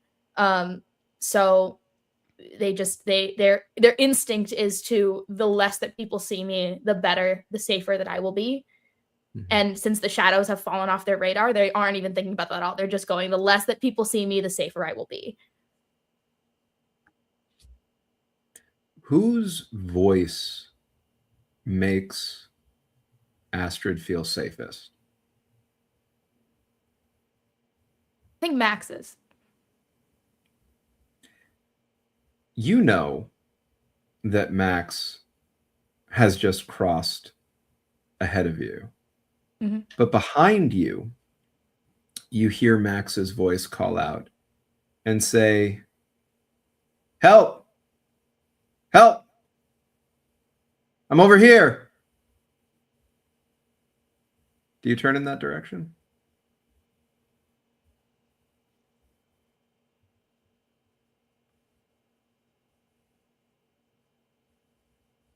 I think logically thinking Astrid wouldn't. I think logically thinking Astrid would have gone, Max has walked ahead of me, this is a trick. But Astrid right now is really operating on like base coping mechanisms of trying to make themselves feel as safe as possible. And the person that they care a lot about everyone in Rocket Club, but Max also has always felt like Max is the new kid. Max has always also felt like an outsider, and it was nice bonding with someone like that and getting to like help them with their rocket bike thing and all the other shenanigans that they got up to. And I think it's almost like instinct of like, no, I gotta go help them. And at the very least turns to see what's happening if they can see anything. At the same time, has Astrid embraced their impulse to try to be invisible? Yeah. How? It's all like they're still very much in this headspace of like,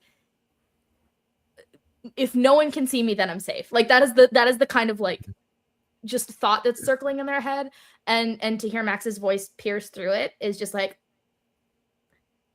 whilst that's the only real thought that's in their head, because that also kind of lines up with that they're all trying to hide right now. Mm-hmm.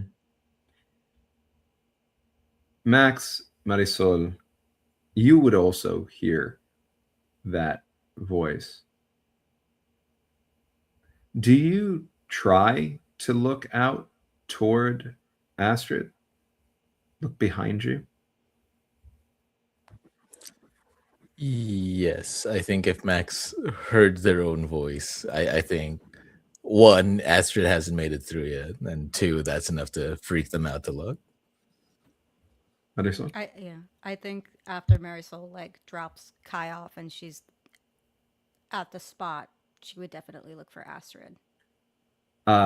Kai will look over your shoulder also into the tunnel to see what I'm about to describe. Last question, Fish. Draw attention. I'm winning Rocket Club.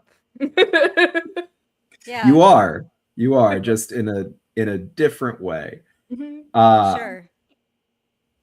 Your action is noticed by an outside entity in a negative way. I don't determine what that is. You do. So I think you know. I think you know where this is going. I feel like I have laid the track pretty clearly. waves of darkness move through darkness, crashing through the tunnel like a flood. They move around the scattered bits of light that happen, and as they crash past each light source, you see the bulb twist, twist, twist, crash, leaving nothing but darkness behind it, a darkness that seems filled and moving in a way that is different than darkness any of you have encountered. Well, not any of you, Marisol. You each hear voices of people who make you feel safe, flooding toward you with this darkness. Come here. We got to get out of here. It's going to be okay. Help. I need you. As the darkness crashes over Astrid, who you can't see because they are so well hidden. And that's where we're going to take our break. Thank you, everybody. Please go ahead and go get a drink, go to the bathroom, check out what we're going to be playing during the next 10 minutes. we are going to be back about 10 minutes from now, so just about at the hour, to see what happens next and how everybody's doing. I'm sure fine, right? I'm winning, Rocky. Anyway. I don't think we can say that anymore. I don't think we can say that anymore.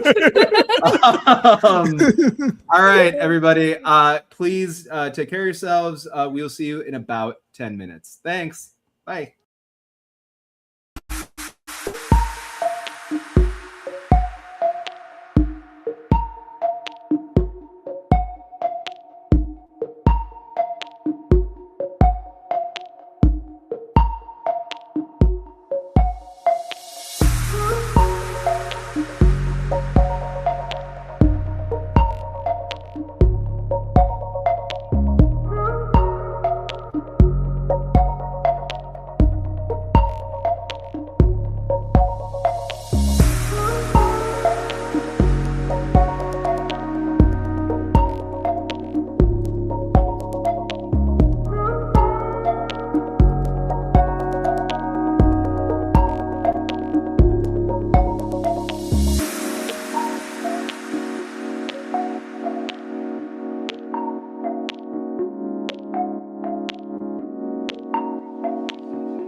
You're muted.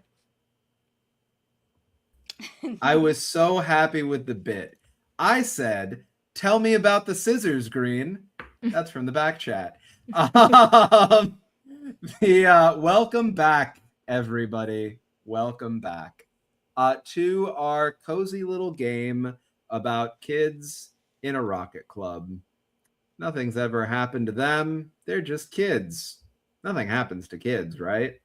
Especially And not to human children. regular human children.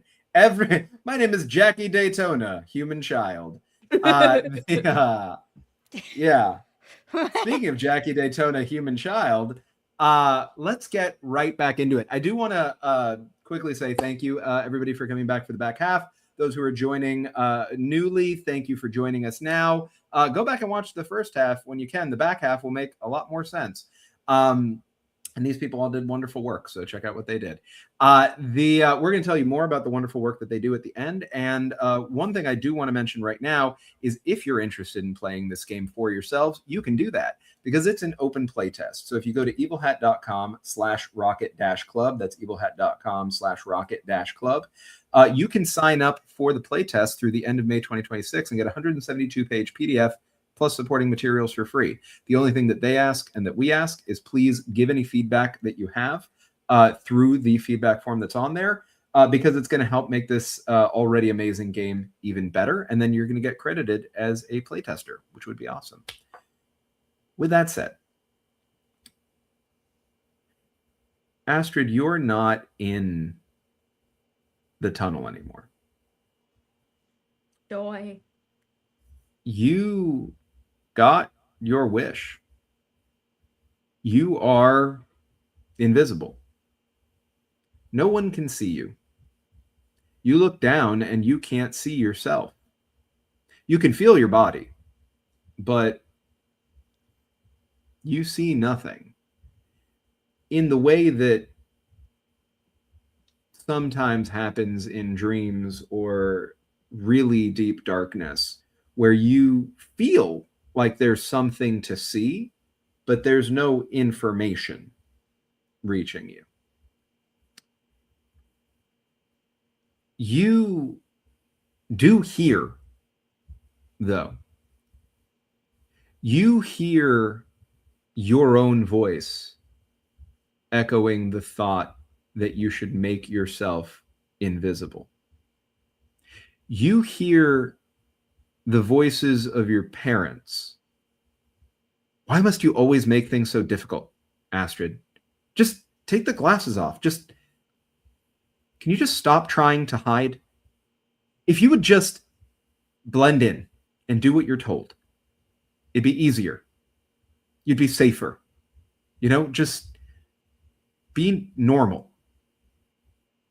Now, to be clear, I'm not saying that this is a memory. That's not for me to say. I'm saying that this is what you're hearing the voices of your parents say to you right now. You hear your... Sorry, go ahead. Sorry, no, I was just going to say, I think that this sort of thing has been told to Astrid so many times by their parents that whether or not it is echoing like a memory, is irrelevant. It's definitely a situation they've experienced over and over and over again, and a sentiment that's been expressed to them over and over again by their parents. So it's hitting a nerve of like, come on, this again, kind of in the back of their brain of like, it could be a memory. It also could just be a new time of this happening. Who's to say? You could swear that you see the shapes of them in the darkness, a darkness moving in darkness. It's more felt than seen, but your brain trying to process it wants you to think you see the outlines of them as darkness against darkness. And they shift into a similar silhouette, impossible, of darkness against darkness of the school librarian. I'm trying to help you, but you're so exhausted. I can see it. Everyone can see it. You don't have to keep reading. You don't have to keep looking for answers like they're gonna let you control things. You can let other people in. Why are you always hiding? That shifts again, and here it's the now, in this moment, very familiar outline of Kai. And you could swear that you see a ripple across the eyes that, even though it's darkness against darkness and fully monochromatic, feels reminiscent of the ripple that happens to you. You thought you could save me out there? You can't even save yourself. Everybody knows what you are now. You can't hide it. Even though I can tell you want to, and I think I'd want to too. You should just learn to let people in, Astrid. You know, I can't even look at you. What do you do? I think that last one stings the most out of all of them, because it's this the idea that Kai is like them and still chose to be like the idea that Kai could maybe be like them and also still chose to be so mean is almost like, it's almost like yeah, the parent thing happens a lot, whatever. Okay, a mentor that I care about is telling me I need to let people in. It's okay, I'll deal with that later. Here's a person that I cared about a lot, who I truly thought was like my best friend, who this shadow is implying could be like me. It's like a single ray of hope that is immediately squashed by the words that come out of this version of Kai. And it really stings Astrid, because everyone's telling them to let people in, but that's happening regardless of whether or not Astrid wants them to be in. Because everyone can see what Astrid's thinking and feeling. They literally wear their emotions on their sleeve, and they can't stop that no matter how much they want to. And so it's really hard for them to let people in, because the door is open regardless of whether or not Astrid wants it to be. And it feels like they're constantly trying to push this door shut. And the idea that Kai could maybe be like them and still chose to be this mean and is also like, why you like this, man, is like, it stings. And so I think Astrid is really feeling it, and they're really feeling the zero that they're really feeling like their reputation, like I'm just here, and everybody wants to know more, but there's not more that I can give. Is there anything you'd like to try to do? I mean, I'm just surrounded by darkness at the moment, correct? Can't even see yourself. Okay. All you can see, in a sense, are these shifting outlines. but you can hear, and you have every reason to believe that you can be heard, at least by whoever, whatever is speaking to you. I think Astrid takes a second of them just like receding into themselves and feeling so isolated. And then realizes that like they had looked in the direction of where they thought Max might be. Maybe Max is also here. And we'll call Max's name out.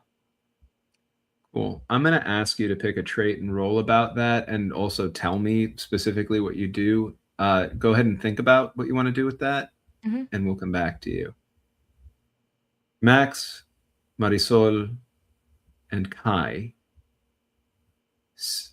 There is a flash flood of darkness rushing toward you. You do not see Astrid anywhere. The lights are being pulled out as it comes close to you. You are in safety. Astrid is not. Do you close the door on Astrid, or do you leave it open?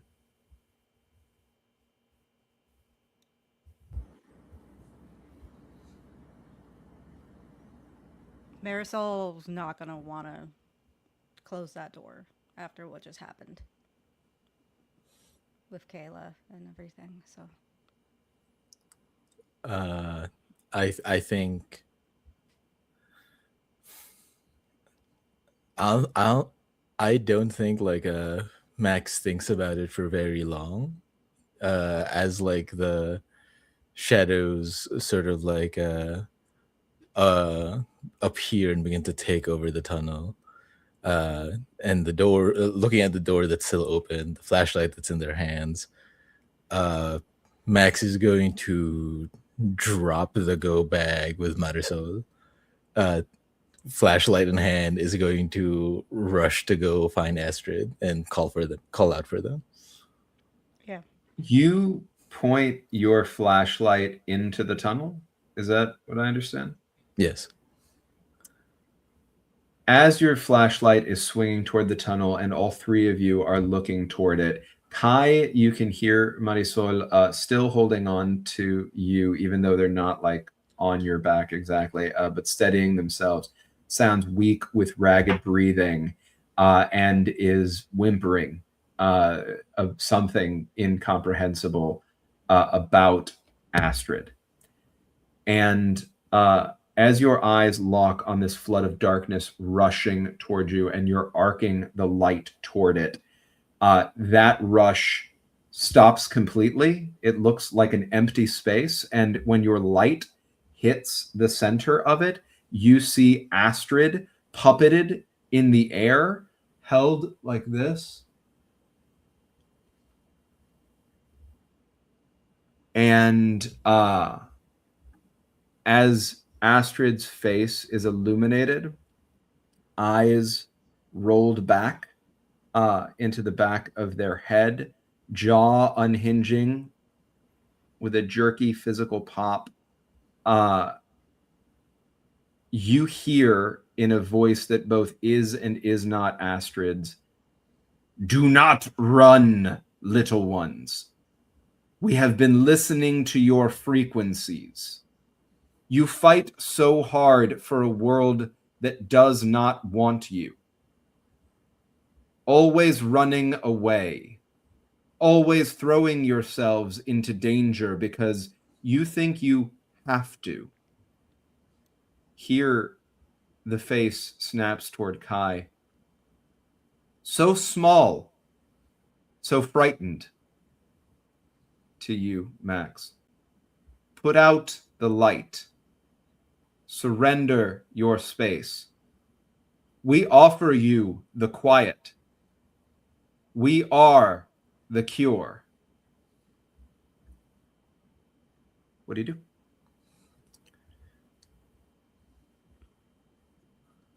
Don't listen to them, Max. Don't.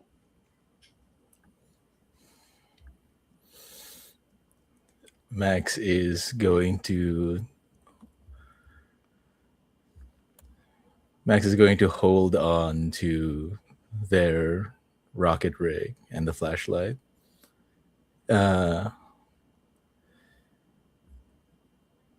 Max always whispers the same thing to the rig to get it to work.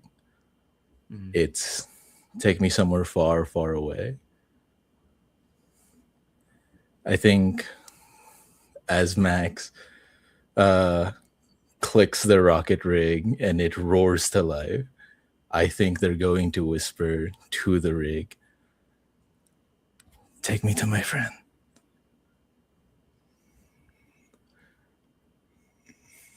I love that. What does your rig do when you whisper to it? That's the only way it works. It hums to life. It takes you physically directly toward Astrid here. Yeah, I want to go get my friend. Okay. Using your rocket rig, do roll me propulsion, impact, whatever you think this is here. Think about what it's going to be. I'm going to come back to you. Marisol, anything you'd like to do? So you said that Kai was whispering something about Astrid. Do I hear that since he's holding on to me? You can. If you choose to focus on it, you'll be able to hear, no, no, no, no, no, no. They weren't supposed to get her. They can't get them. They can't get them. They can't get them. They can't get them. They can't get them. And it seems clear that Kai knows maybe a little bit more than what they were letting on about some part of this, Mm-hmm.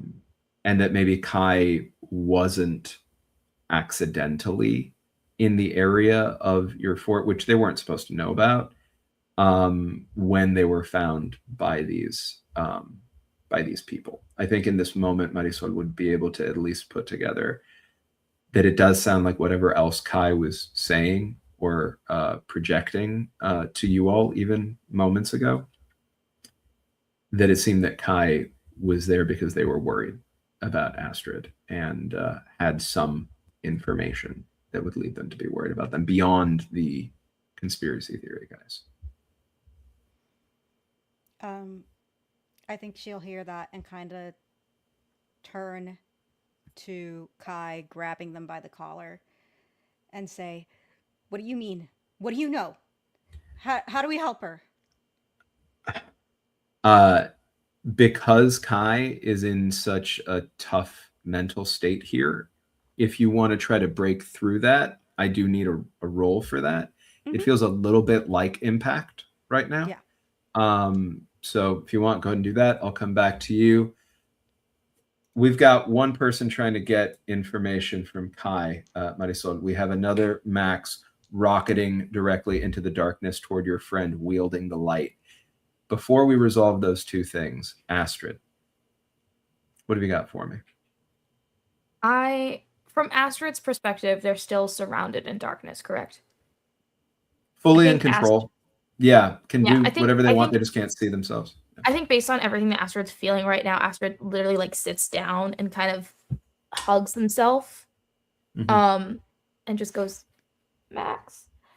And I'm gonna roll with impact because this feels very much like a strength of will, sort of like they're just trying to 100%. hold on. Yeah.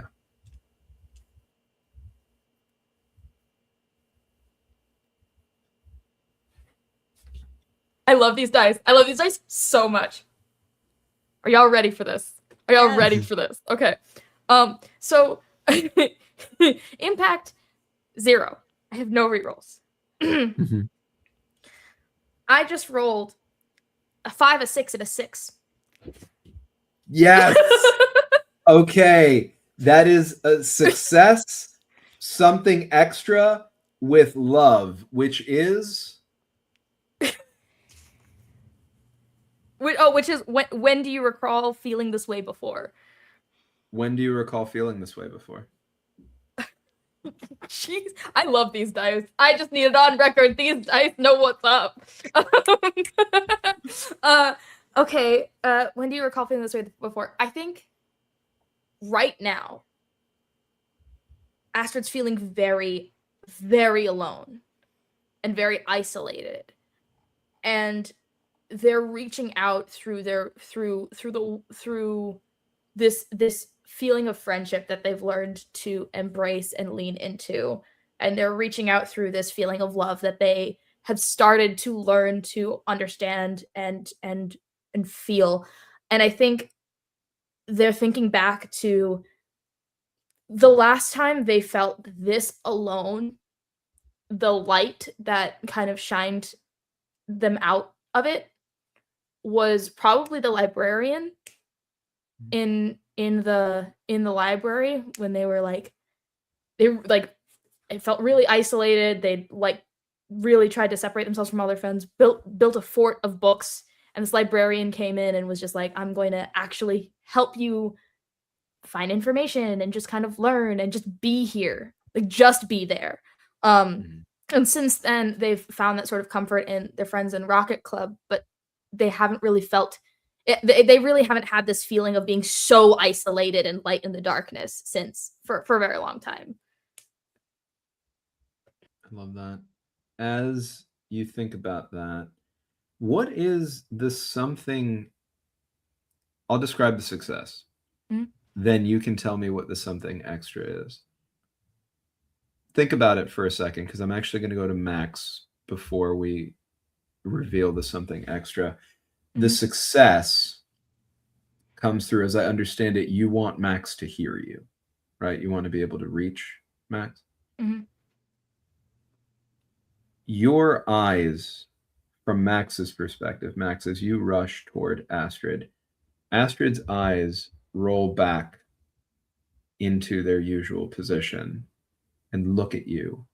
Astrid, at the same moment, you see a bright light through the darkness. It's far away and then right in front of you all at once, and it is Max rocketing towards you, flashlight in hand. And the second that you say Max, holding your knees, looking down toward this pinpoint of light, Max, you see Astrid's eyes roll back, look into yours, and you hear them say Max. Andy, what did you roll?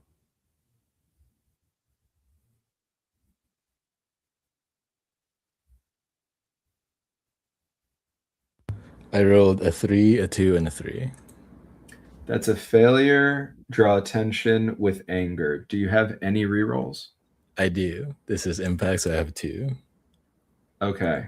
I'm going to say that here frantic does not apply, so you have both. Would you like to reroll that failure first? Yes, I think so. Okay.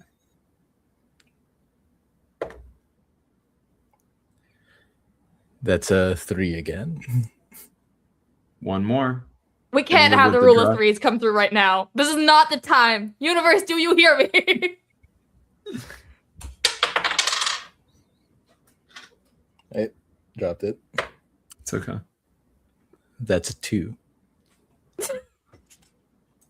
That is a 2, a 2, and a 3. Very close to another triple, but not quite. You were setting out to reach your friend.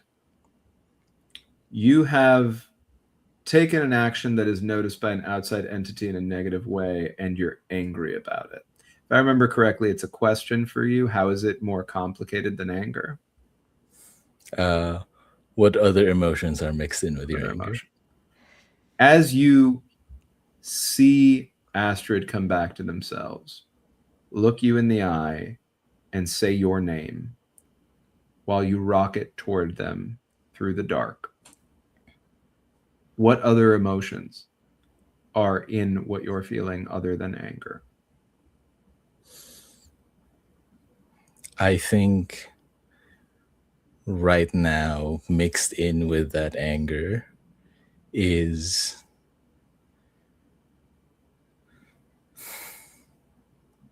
there's a refusal to accept that there's a refusal to accept that they can fail right now.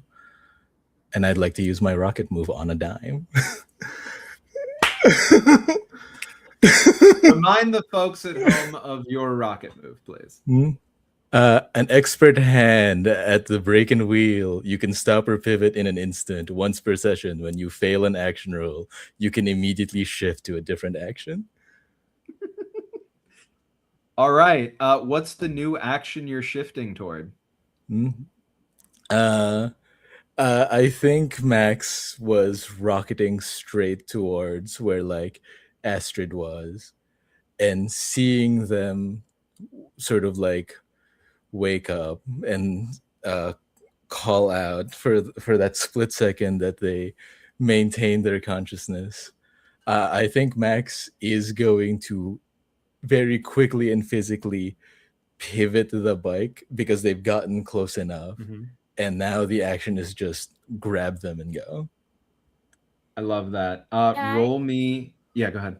Just before you roll, can I use the extra moment Yes, here? please. Go ahead and use it here.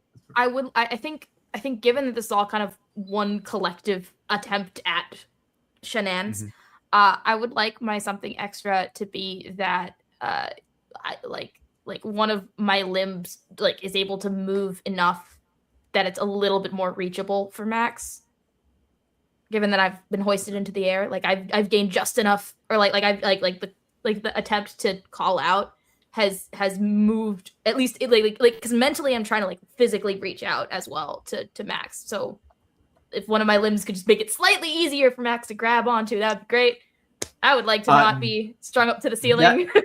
That is entirely perfect. I'm going to say that any limb that you try to move with that something extra, you move, right? So you're able to move to make it a little bit easier for Max. And Max, I'm going to say that with that, I'm going to count that as a help kind of a situation. So on this new roll, which you do have 2 rerolls on already, you're actually going to have 3 now because of that help action. Okay.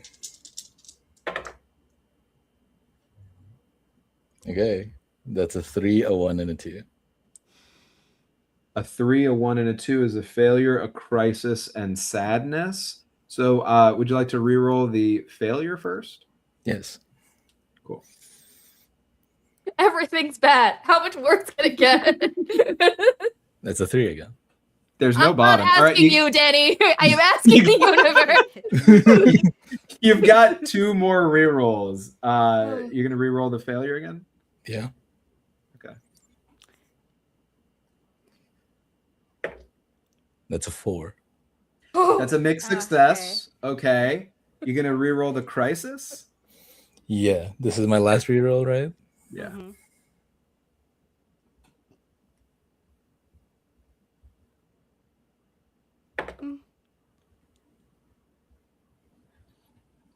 That's a 3. Okay. It's better than a crisis. Yeah. Okay. You look foolish. You have a mixed success. I'm assuming you're going to want to succeed on this. Would you like to take a condition, a narrative complication, or succeed with a different negative cost? The different negative costs that I can offer, by the way, is you can succeed at this, but when you're done, your bike will have used up all of its breakdown boxes and won't work again until you fix it. Okay. You could do that. You could take a narrative complication, or you could take a condition. Wait, I have 1 breakdown on the bike right now.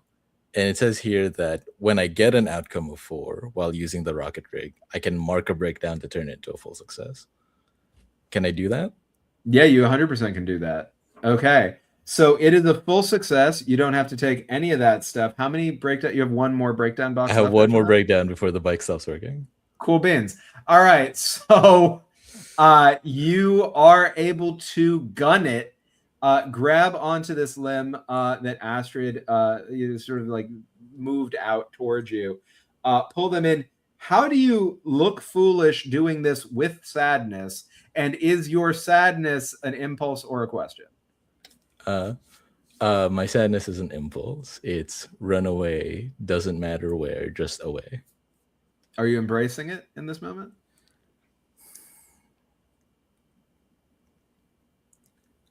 I think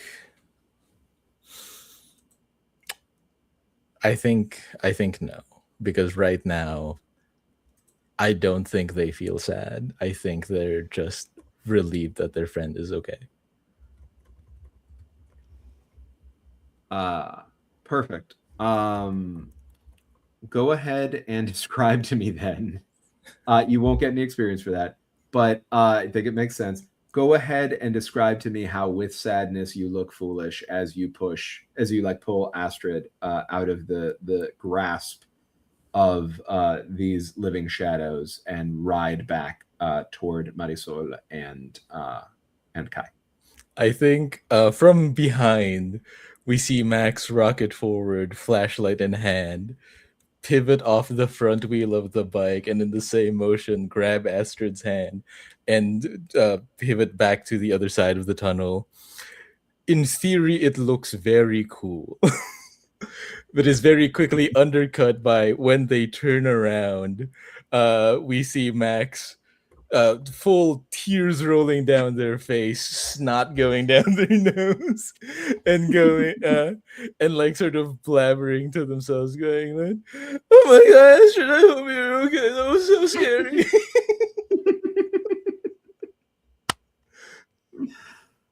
I think the second that Yeah. and I'm making a little bit of an assumption here, so please let me know if I'm wrong. Of like the second that Astrid's like vision kind of catches up You're with right. what's actually happening, Yeah. and realizes that Max has grabbed their hand, Max is riding them away. Astrid is gonna hug Max from the back very tightly and just not let go for a minute. I love that. As you roll through this entry, which I believe, if I remember how it's described correctly, essentially has like a sheet, like a sheet of metal, right? Like something, someone straight that you pull in front of it. Marisol, I know your focus is on, and we're about to come back to that, is on Kai, but you would be able to catch this off of your periphery. And Max, if at any point, because it sounds like Astrid, you might not look back in this moment. Correct me if I'm wrong. Max, or Astrid's head is buried in the back of Max's Max. That makes sense. Max, if you look back, you see this. If you don't look back, you don't see it, but it's still true. The darkness is once again flooding toward you, racing behind you.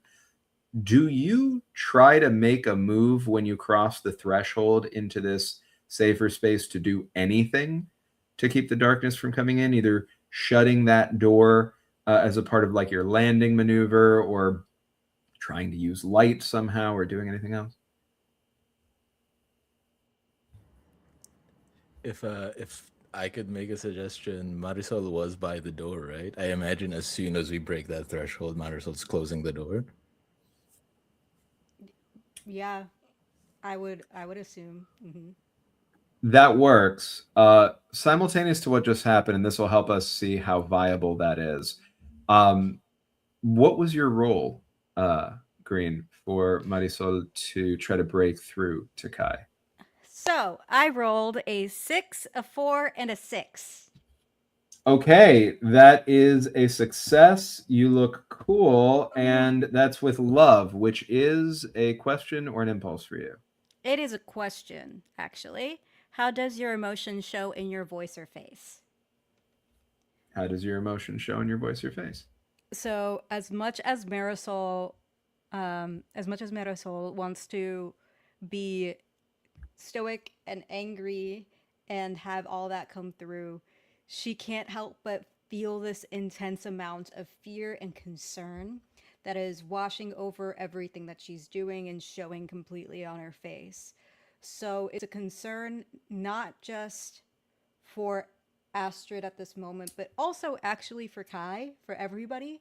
So even though she is saying, "What do you know? Tell me," it comes through as please. It's more of a plead type of situation than it is a forceful acting with scaring Kai into giving her that information. Kai breaks in the face of this emotion and through tears confesses, it was the only way that I thought I could be safe, or they could be safe, or I don't know. It's weird. They started showing, right? And it's dangerous. And I've always been told that we're not supposed to.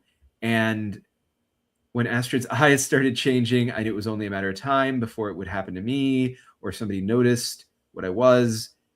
And so I decided a distraction was the right thing to do.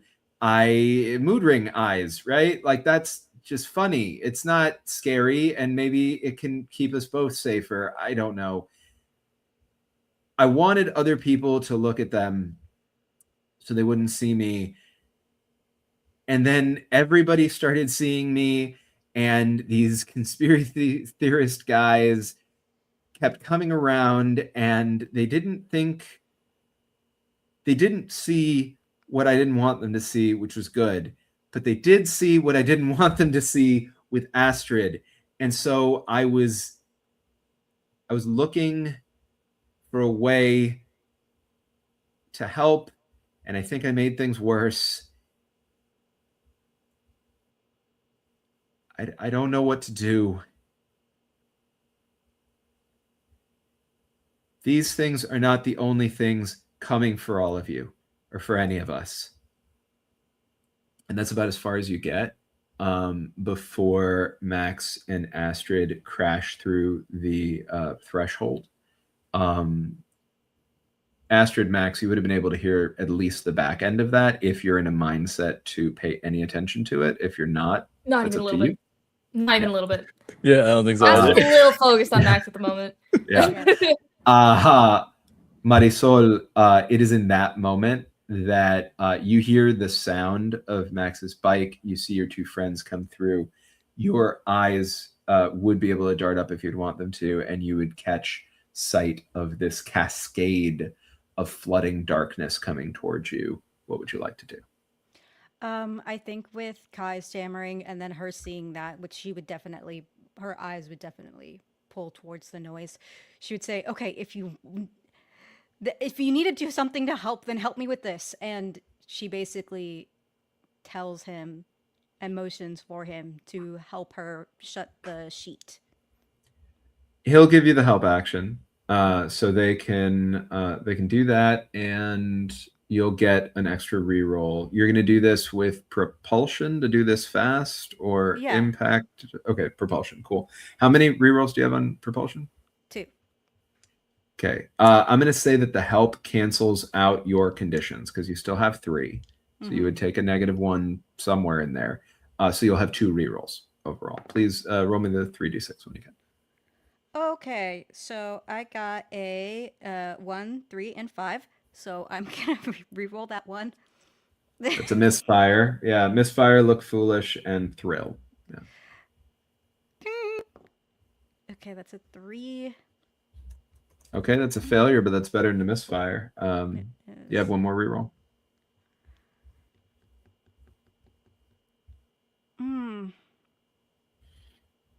I guess I'll try to re-roll that outcome one more time. Okay, that's a 6. Hey, all right. So you succeed, but you look foolish, and you do it with thrill. Again, you're at max XP. So if you don't embrace your impulse here, that won't cost you anything really because you wouldn't be able to accrue it right now. Do you embrace your impulse to make things more dangerous? Why did I do that to myself? To make things more interesting. That's why. So I. How does she make things more dangerous? I can't even think of a way. So when she grabs the sheet metal, I think what ends up happening is that she actually cuts her hand pretty gnarly. Because she was being kind of reckless in the speed of doing it. So there's that with the adrenaline that's kind of pumping through her and trying to get this done. She doesn't notice it right away, but everybody else would be able to see the wound on her hand pretty immediately. Is what I'm thinking would happen when she embraces the thrill. I think that works. And what I will say, since you are willing to do that, is I'll barter. This is not rules as written, but this is what feels right. If you have an injury on your hand that could or could not be a condition, you are one condition away from crashing. If you are willing to take a condition on this that would then need to be addressed with rest and care in order to be addressed for you to get rid of it and crash out, I will let you have this XP waiting for you after you confess your secret. So you'll actually start with 1 XP already marked when you come out on the other side of that. I'll take that condition. I feel like it would make sense for her to crash out after exerting herself so much. Yeah, especially with everything that's gone on. With Kai's help, you successfully seal the doorway before they come through, and you, Marisol, are uniquely positioned among the group in this moment to know that that would matter, because you remember that when Cindy was puppeted by these living shadows, the shadows did not come out through the open door. You had to open the door to come in. So you understood that for some reason, something happened there that had some sort of an impact in that moment on them being able to cross the threshold. So you make the sacrifice, you injure yourself. You just say like cut hand for or something like that, I think, for the condition. You crash out on the tail end of that, exhausted, whatever that means to you. You're welcome to describe that. But the 4 of you are now safe. Kai is exhausted, and if any of you look at them, embarrassed. You have crashed out, Marisol, Max, and Astrid. You are back, shaken, but in the same state otherwise that you've been in from a mechanical perspective. And it's quiet. The room itself is not devoid of shadows, but you don't get the sense that anything is moving in there. There isn't another way out. So that will be something you're going to need to address. But for the moment, you can rest. Yes. I actually think this is a great moment for Astrid to so Astrid is still clinging to Max. Kind of in like a scared to let go almost kind of way. Like you feel Max, you feel Astrid's like mumbling something into your ear as they're like clinging to you from the back. And I think Astrid is going to reveal their secret to Max in this moment. And it's just Astrid mumbling that I hate when people see me. I'm so scared of being in the spotlight, of being like seen. But I feel safe around you. But I don't ever want to lose you again.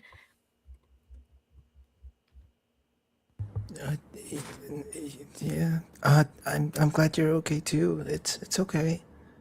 We're okay. Look, we're safe. I'm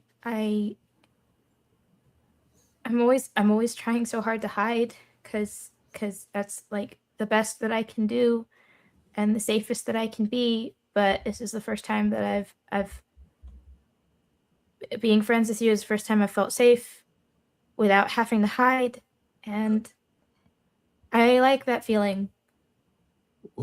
What are you trying to hide? Well, I mean, I feel like it's fairly obvious now. But and it's just like a you know the like the little cat gif where it's like the wave of rainbow. Well, what's but up? It's just the wave of rainbow. Astrid, I don't get it. What do you mean? What's obvious? Is he colorblind? I think Astrid like runs up and hugs you again and just goes, that's why I feel so safe. I love that. I do think that y'all are welcome to do more if you'd like. I do think from a mechanical perspective, you've fulfilled confess a secret and like provide support. So this is the first one that we've done in this series. I'll get into a little bit of an explanation. You're able to Fish for Astrid take major advances or minor advances. You pick one. So major are add 1 point to a trait of your choice, add a move from your reputation, add a move from a different reputation, or change your reputation completely. If you pick change your reputation completely, you would change the reputation on your character sheet, remove one of your personal codes, and replace it with one from your new reputation. So you keep an old one, you take a new one. You erase your mood prompts and replace them with those from your new reputation, and you remove one of the moves associated with your previous reputation, but keep anything else you have, and then add one from your new reputations list. If you were to take a minor advance, and these are the same minor advances that you can take, Andy, for Max, for having supported in this moment, you can clear one condition, take an additional reroll on a single future action, change your personal code, or rewrite a mood prompt keeping the same type of prompt. So if it's a question, it stays a question. If it's an impulse, it stays an impulse. But you can completely rewrite one if you want. Do either of you know what you want to do? I am changing my reputation. Let's go. First time in any of the games that I've run, and I Crazy. love to see it. Tell me more about it. Astrid is going to be changing over to Genius because they're embracing their quirkiness a little bit more. They're leaning into it. They feel safe enough that they can let this be a part of them. I love that. And so they're gonna do that. That is beautiful. That makes me so happy. And do you know what, or if you need a moment, do you know what move you might be swapping in? I actually fully Or prepped my character sheet in advance because I had a feeling that I was going to lean in this direction, and so I'm swapping out Enigma for AP Calculus. That's Ooh. awesome. So- What does AP Calculus do? AP Calculus is every problem has a solution if you just do the math, and you've never met a math you couldn't do. Once per session after completing an action roll, you may choose to strain your mathematical brain to improve your results. Take a mental or emotional condition, then swap the positions of any of your dice while keeping the same results on each. This way, I can stop rolling Thrill 40 million times in a row. I love that so much. Andy, what about for Max? I have a question because I have a thought.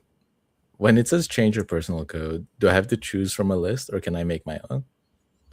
I think that for yours it says change your personal code. I will double check this, but I will say that I'm fine with you writing your own. So if you have one that you want to write in that's bespoke, consider it done. Okay, then I think one of my personal codes, which I revealed earlier, was I won't ever let myself feel at home here. I am going to change it to the Rocket Club is my home, and I won't run if they're involved. I love that.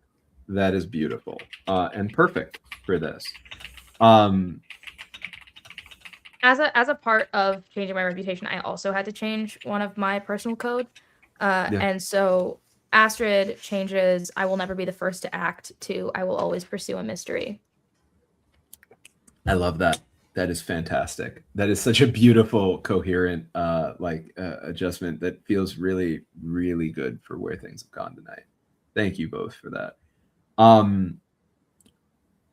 In the wake of this beautiful moment, and just so everybody knows, watching at home, the secret that was just confessed is no longer a secret. So Astrid is replacing it with a new secret and is replacing their secret mood prompt with a new secret mood prompt that can go on any of the replaceable moods on the list. So any of the ones that at a baseline for Genius now instead of 0 would come with a question. So you just take out one of those questions, put in a new impulse for your secret mood prompt that is written the same way as other impulses and that relates to your secret. And that is how that kind of level up happens. That sort of advancement happens because no formal levels in this game. In the wake of that beautiful moment and simultaneous to it, Kai is visibly shaken, and Marisol is crashed out. Marisol, how does that manifest for you in this moment? Oh, you're muted. The way it manifests is this wall of exhaustion that finally hits her. So, would you say at this moment it almost feels like a lull in action? Like it doesn't seem, yeah. 100% it does. Yeah, this is the first quiet moment all of you have had pretty much since the beginning of the campaign, right? You've been, I mean, since Max was working on the bike, and since Marisol was waiting for Chicle, pretty much since Astrid saw Kai, since Astrid made the what's it called, the machine, the Jelly candy bean. machine, the jelly bean machine. Thank you. I kept thinking candy seeds because that's what we call them in this house. Since the candy seed machine was made, this is the first time that you all have a beat to rest, and you do have the sense you have the room right now to rest. Other than the fact that Kayla is who knows where with who knows what happening. But there's not a lot you can do about that, especially with these living shadows right outside the door, and there's no other way out of the room, right? Especially with you crashed out. So right now, you can rest. So, with that, I think she is against the metal sheet and then eventually slides down, kind of her knees giving out from underneath her, still having her back on the sheet. And then she feels the stinging in her hand, where she'll look at the gash that's now there and feel it fully. And she'll start to almost laugh to herself a little bit at the ridiculousness of everything. And eventually, as she's looking at her hand and everything that's happened is passing by her mind, it starts where this whole conversation that's happening between Max and Astrid is kind of just in the background for her. Same thing with whatever's happening with Kai. Everything is kind of static at this point. Like she's in her own little world as she's shaken and dizzy and now also bleeding and still devastated that Kayla isn't here and she hasn't been able to help. And this is the first thing that she's felt successful in this whole time.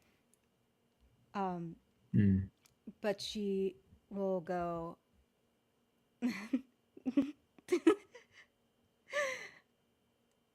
And it'll turn into like slightly quiet sobs as she'll rip the bottom of her shirt because she's used to getting injured.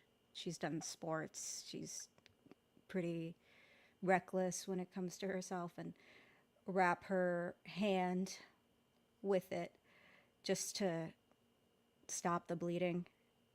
Kind of like a makeshift bandage, and she can just hear the voice of her mother in her ear saying, "You always have to be so reckless. You always have to be like this, don't you?" And the tears just keep going. Go ahead. I have a question, Danny, and you can like tell me how far I can take this. Sure. Max is going to unscrew the top of the flashlight off so that it exposes the bulb and the light can kind of fill the room more versus just being like a focused beam. Sure. And they're going to begin emptying their bag. And Max was hiding this bag in the fort for a while now, and they've slowly been filling it up. with enough supplies so they can run away. But I think right now, especially with that new code, it might be better served for this. So if you would allow it, could the bag? I know we've established the bag has clothes. Would it make sense for it to have a little bit of food, 100%. toiletries, and like a small first aid kit? Yeah, Max is a resourceful kid. And this was a serious plan. This is, in my mind, a fully realized go bag. Everything you just said is reasonable to have in that. Okay. Then I'd like to use the go bag, which Max was going to use to run away, to make sure my home is safe. Yeah. When you do, though, I will say that the note that you also brought with you falls as you're like rustling through stuff. You're welcome to pick it up, but everybody sees that it falls to the ground. Yeah, I think as Max is making sure everyone's okay, the Max will flip the note open. Okay. The note itself offers from an anonymous source. You don't know who the sender was. This is a letter found inside the hideout by you. There were no signs that you saw of any damage. You don't know how somebody got in. It offers a lot of support. A lot of support for you and your friends building your rocket rigs. It also says that if you don't meet with them, and you specifically, Max, if you don't meet with them and discuss the terms of the offer further, that they're going to reveal what you just revealed, the hidden go bag that you have there, that they're going to let everybody know, your family, your friends, the people at school, that you were planning to run away. This is a blackmail note that is also offering you a seemingly impossible amount of help. Just so many resources for building what you all build here.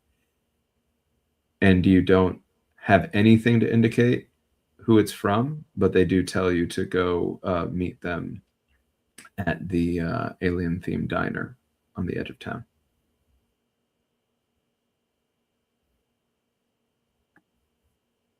You could read it to yourself if you want. You can share that information. It's up to you. I think Max leaves it on the floor after having read it and is going to focus on what matters right now. Love that. I will say that with the use of that first aid kit, you can already clear the condition, Marisol, for your hand, so you're not crashed. As a reminder, you are at max on your experience. So if you find you want to do something with that at any point, you can. You can also try to address your other conditions in any way you'd like. You've been carrying some of them for a while. I will say that in a first aid kit, there would also be things that could help with dizziness. So I'm comfortable with you clearing that condition as well off of the use of that first aid if you and Andy both agree that that would be something that would be addressed too, let's say with a cold pack, some kind of medication, something.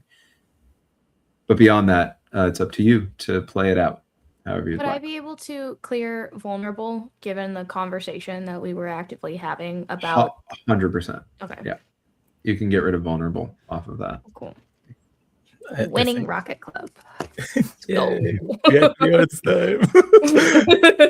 I think as Max is helping Marisol like wrap their hand, Max is just going to very quietly like lean in and ask, "Hey, Marisol, Astrid was saying something is really obvious, and that's why they're hiding.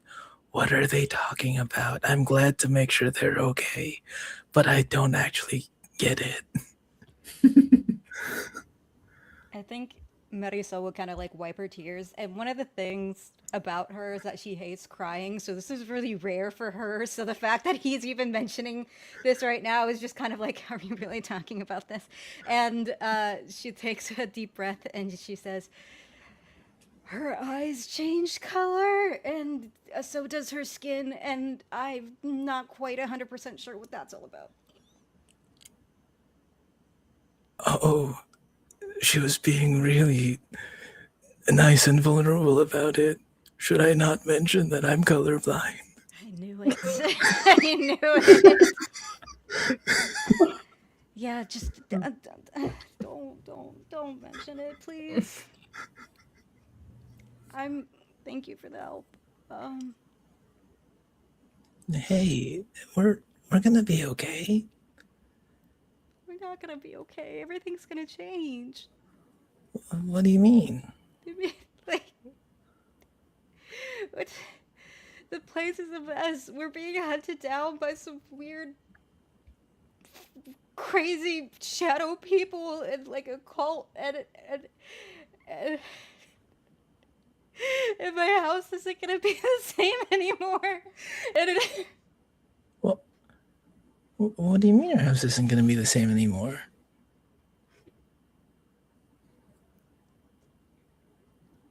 I haven't told anybody, but my parents are getting a divorce, and my dad's moving out next week, and this was kind of like the only thing that was gonna stay the same, and now nothing's the same. Cindy's not even gonna be at the gas station.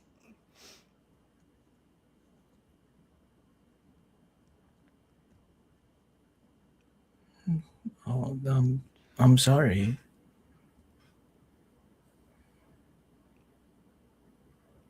It's okay, it's not your fault.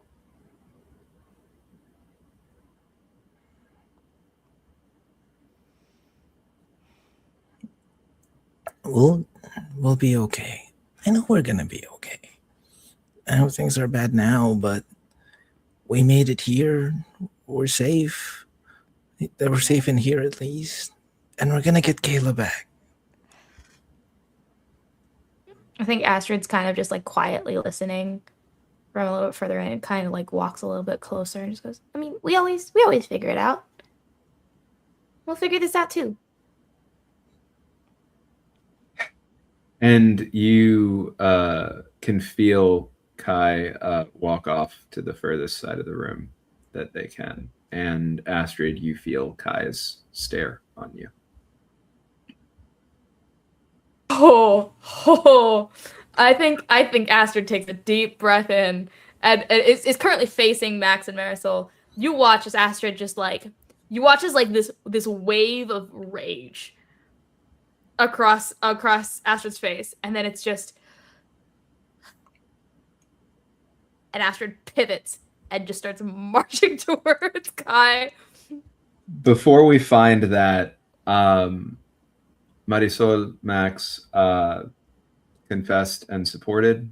Marisol, you are separately also, I think, in that overall experience, able to clear Shaken through the rest and care of that moment. Marisol, Green for Marisol, you're able to take a major or minor advance. As a reminder, add a point to the trait of your choice, add a move from your reputation, add a move from a different reputation, or change your reputation. Minor advance you could also choose, but I mean, it's more likely you'll choose one of these first ones. Max, again, for Andy, you can pick for Max, clear a condition, which I'm not sure you have one right now to clear, but you can if you have one. Take an additional reroll on a single future action, change your personal code, rewrite a mood prompt, keeping the same type of prompt. If either of you know what you want to do now, let me know. If not, I can come back to you. I'll come back. Do you have yours, Green? Oh, you're muted. Sorry, I keep muting every time I type. I think what I want to do is take a move from a different reputation. I just haven't figured out which one I want yet. Go ahead and look. I'll come back to you. Andy, do you know what you want from Max? I do know. I'm going to clear a condition because I don't think this is true anymore. I don't think Max is feeling conflicted. Yeah, 100%. Fully gone. I love that. We will come back to you, Green. Fish, as Astrid turns with fury, well earned, to face Kai. Kai is looking at you with the same patterning on their face that you've shown on yours, and is looking far more vulnerable than you expected them to look, with the anger that you have well earned again inside of you. And I am going to use the truth or dare mechanic from your rival. Could either ask the player character a question or urge them to action. For truth, the rival asks the player character in question a question, probably something the player would rather not tell the truth about. And if you answer honestly, you get to mark experience. For a dare, the rival urges player character to do something. Could be asking for a favor, offering a challenge, another call to action. If you do it or try to do it, you mark experience. If you try and fail, you take a condition. I'm going to leave it up to you. Would you like me to use a truth or a dare here? I think a truth fits better here. Yeah, I think you're right. You've hated me for a long time now for throwing you under the bus, Astrid. I don't know if you heard what I told Marisol, but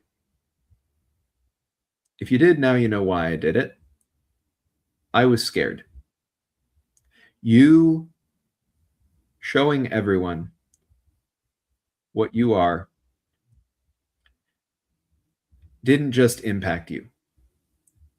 It's about all of us. And I know you didn't know because I wasn't allowed to tell you. And I hated that. But I wasn't allowed to tell you to protect you and to protect all of us. And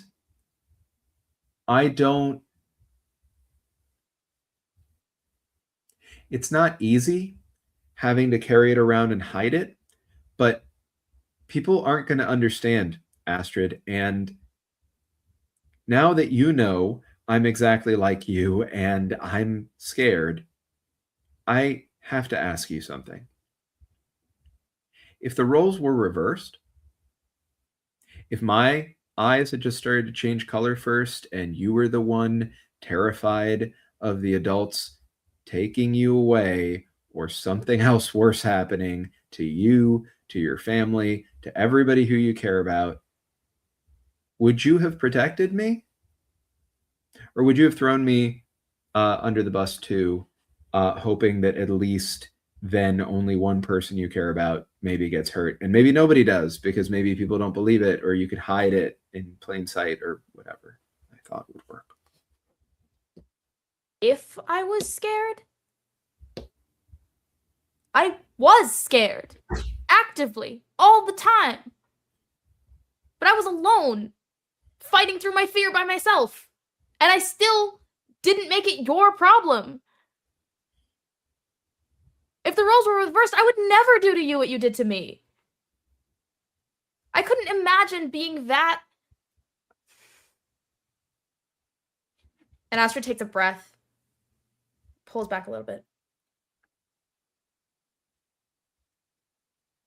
I couldn't imagine being that mean to anyone. I told my parents the first time I saw it. Well, not the first time I saw it. Actually, the first time I saw it, I thought it was really pretty and I liked it and I thought it was cool. And I got a sense that I shouldn't tell anybody, so I didn't do that. But then I saw it happen again and I saw somebody else notice it. And it felt weird and I didn't know what to do with that. And I told my parents, and that's when they told me I didn't know what we were. Not really, because they kept it from me. I don't know how your parents do it with you, but I didn't know at My all. parents don't know. Okay, My parents that's don't know because the first time it happened to me was in front of you.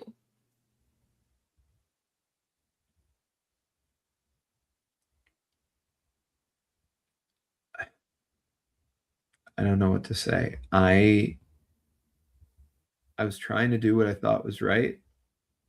And when my parents told me about how dangerous it is for people to know about us, I got really scared and I thought that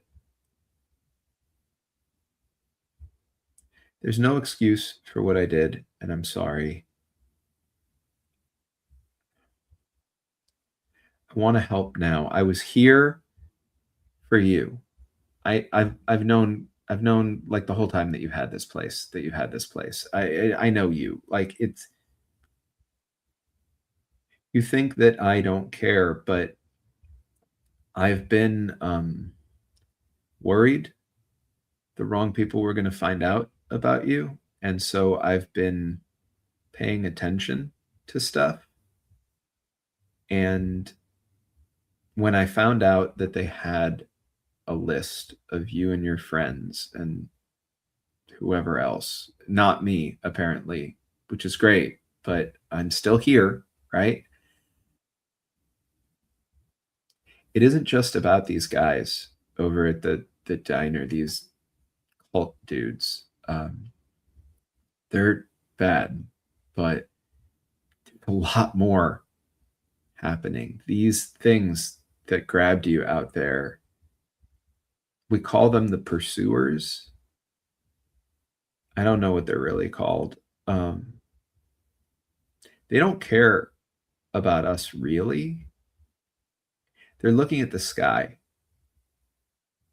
They're hunting something else. We're just here in the way. I don't know. They're they're taking people who get in their way, as best I can tell. Astrid has We're these con- like waves of color as Kai keeps talking. It's very clear that Astrid is listening because every time that Kai says another sentence, like a wave of color passes as Astrid like thinks about it and feels a feeling about it, and then the next sentence. and Kai's not being quiet, so Yeah. this is not a huge room. You all can hear this. The conspiracy guys, they kept saying the sky is going to shatter tonight, which sounds ridiculous, but they think that you all need to be protected because you're the chosen ones. They heard it from somebody else, not whatever's outside the door, the pursuers, not whatever is falling through the sky. Somebody else says that you're the people on that list are the chosen ones and that they need to grab you up for your own protection and put you into their sanctuary. It doesn't sound good to me.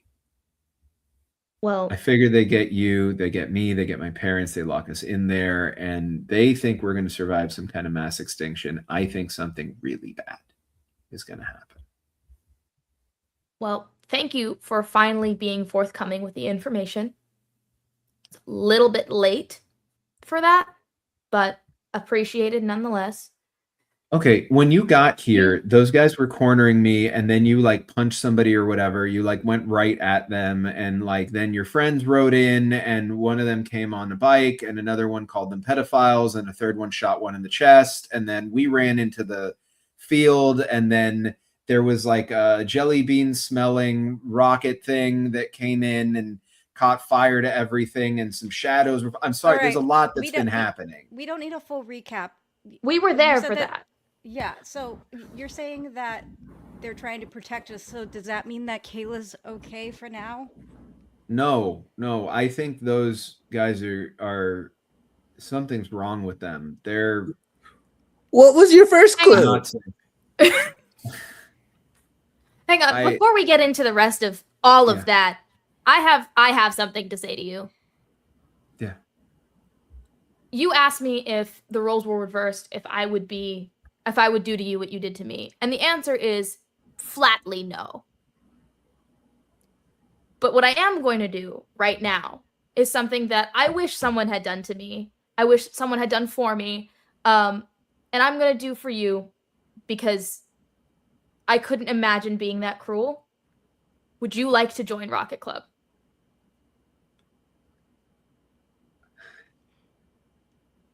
Yeah. Astrid reaches I'd out like their to. hand and like pulls them Back closer. to you, and if Astrid would be willing, would actually pull you into a hug Yeah.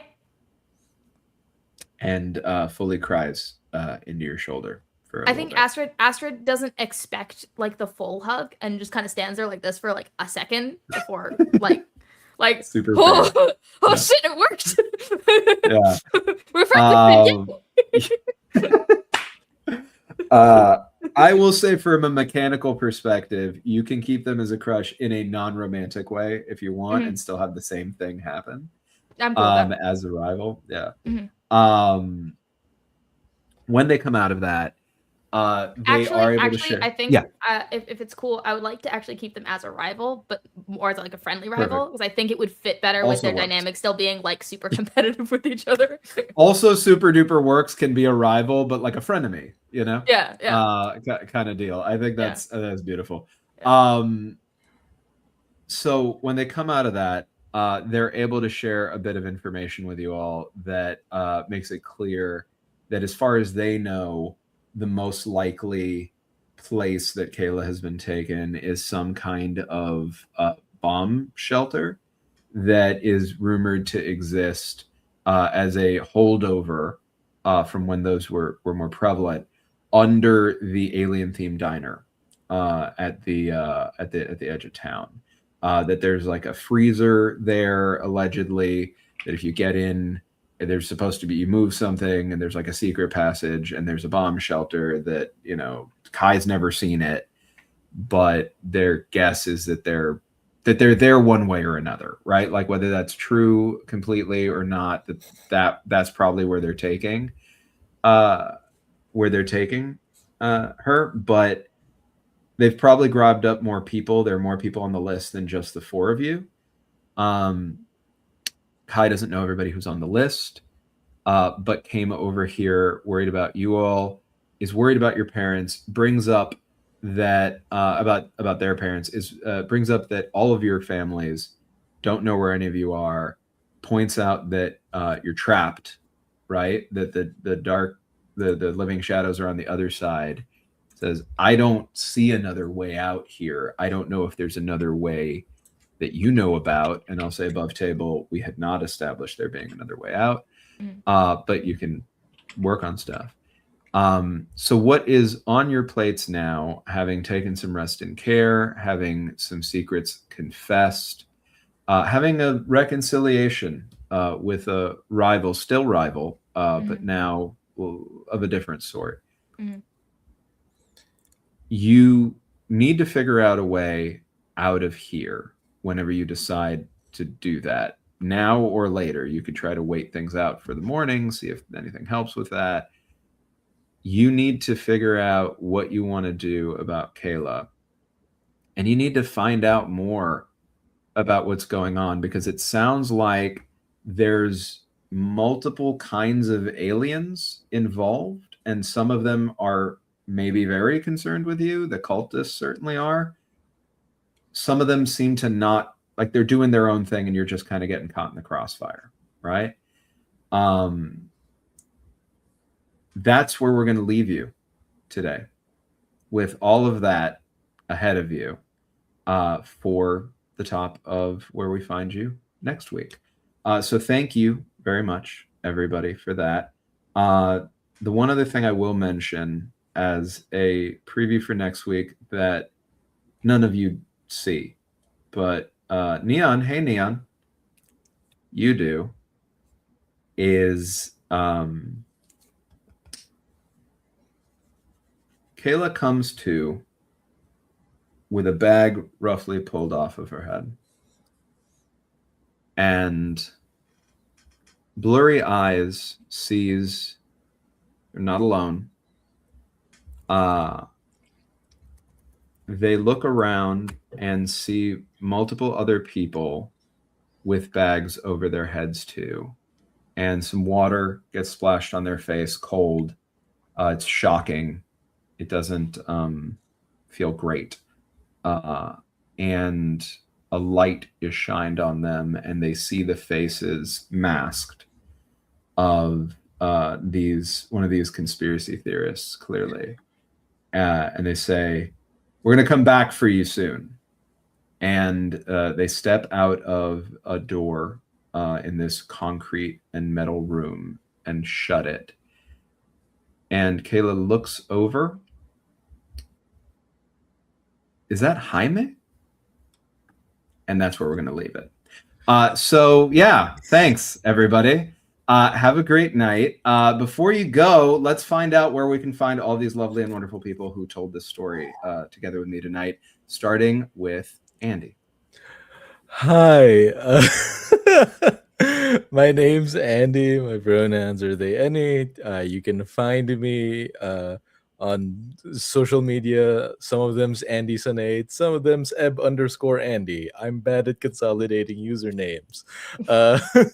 If you'd like to see me roll badly in other games and really pull it down to the wire with my resources, go watch the one that's about to happen and the one that I was in for The Valley at Hilarity Save RPG. You can also find me on Magnificence regularly under the Tabletop Tailspinners Network. Most of these people are also in the Valley, except for Fish. Fish was busy. Yep. True and real. True. Yeah, Fish is always with it because Fish is cool. And Fish does a lot of cool things. I will popcorn it to Green. All right. Hi, my name is Green or Grete. The pronoun she, her. I'm that green thing on _ on most social medias. And you can find me on the Instagrams, sometimes the TikTok. You can find me on Blue Sky and also Threads. Right now, those are the ones that I'm usually on. I am an official cast member with Hilarity Save RPG, and we've been doing our first ever live stream show, The Valley, where I am GMing and doing all that. Danny's been on it. Andy's been on it. Everybody's done a great job. Danny is offering for a $30 donation to Clean Water Fund through our Get Better link, a cameo, which we already got one person that has already got one, and that will be up soon. So keep an eye out. Follow us on Hilarity Save RPG to keep up with that and join our Discord after you join the Streaming Rainbow Discord, where you can talk to all of us lovely people. I'll be here again next Friday with the Rocket Club, and I am recording stuff that I can't talk about. On to you, Fish. Hello, I'm Fish. You can find me all over the interwebs as Fish Finley. I sing, I draw, I play games. It's a very fun time. Currently, my commissions are open. Commission the fish, as they say. I am busy. I'm doing so many things, and most of them are Danny's fault specifically. But if you want to see all the things I'm up to, check out my card. Everything's listed there. All the stuff. If you go to the little TTRPGs tab, all of everything that I have planned is listed there. Along with dates of when you can catch them on the interwebs and where you can catch them on the interwebs. There's also a link to my commissions form if you want to commission me. Also, you could also DM me on the various socials. Instagram is the one that I'm most responsive to, but like anywhere I will respond. I'm Fish Finley in all the places. Yeah, that's the spiel. I'm doing a lot of things right now. I can't be bothered to remember all the dates off the top of my head. Just check my card to see the things. I love that. And commission the fish. Commish the fish. Yeah. If you're not even thinking about commissioning the fish, why are you? Yeah, seriously. Do you hate children? Well, do you love conspiracy theorists? For this Asian American Pacific Islander Heritage Month. all I'm saying. Yeah. You see? Listen, Commish the fish. are you not doing it because you're an alien, but not in the same way that I am? If you don't commish the fish, you're already on the pedophile side. This is what I'm saying. Yeah, this is what we're all saying. Only pedophiles don't commish the fish. That's what we're saying. Do you want to be a pedophile? If you don't want to be a pedophile today, commish the fish. Commission fish. It's the only way. I hate that this is probably going to get clipped. All right. On that note, And we here. I'm Danny Mendoza, he, him. I've been your guide today. So excited, so grateful to everybody here. Danny R. Mendoza, all over the internet. You just put Danny R. Mendoza wherever you want to put it. I'm there. But Blue Sky is probably a good place to look for my TTRPG stuff. I also have too many things and don't want to keep everybody here later tonight, so I'm not going to say all of them, but I am a staff member here. We have a bunch of awesome shows here. Rocket Club, like Radical Resonance, is a part of Rocket Club, a multi-stage anthology, which is a collaboration with M. Hubbard. Hi, M. Hubbard. And with Evil Hat. Hi, Evil Hat. And 3 other channels alongside Streaming Rainbow. That's Nerds with Dice, Pocket Dragon Pub, and Pantsless Tables. There are shows like this that I'm running on all of those channels, all wildly different. If you want to see different ways to play Rocket Club, just scratch the surface of that across these shows. They're all wonderful in their own ways with fantastic casts, so I highly recommend that. We're also going to have a live streamed panel discussion, simulcast on all 4 channels on May 23rd at noon Eastern.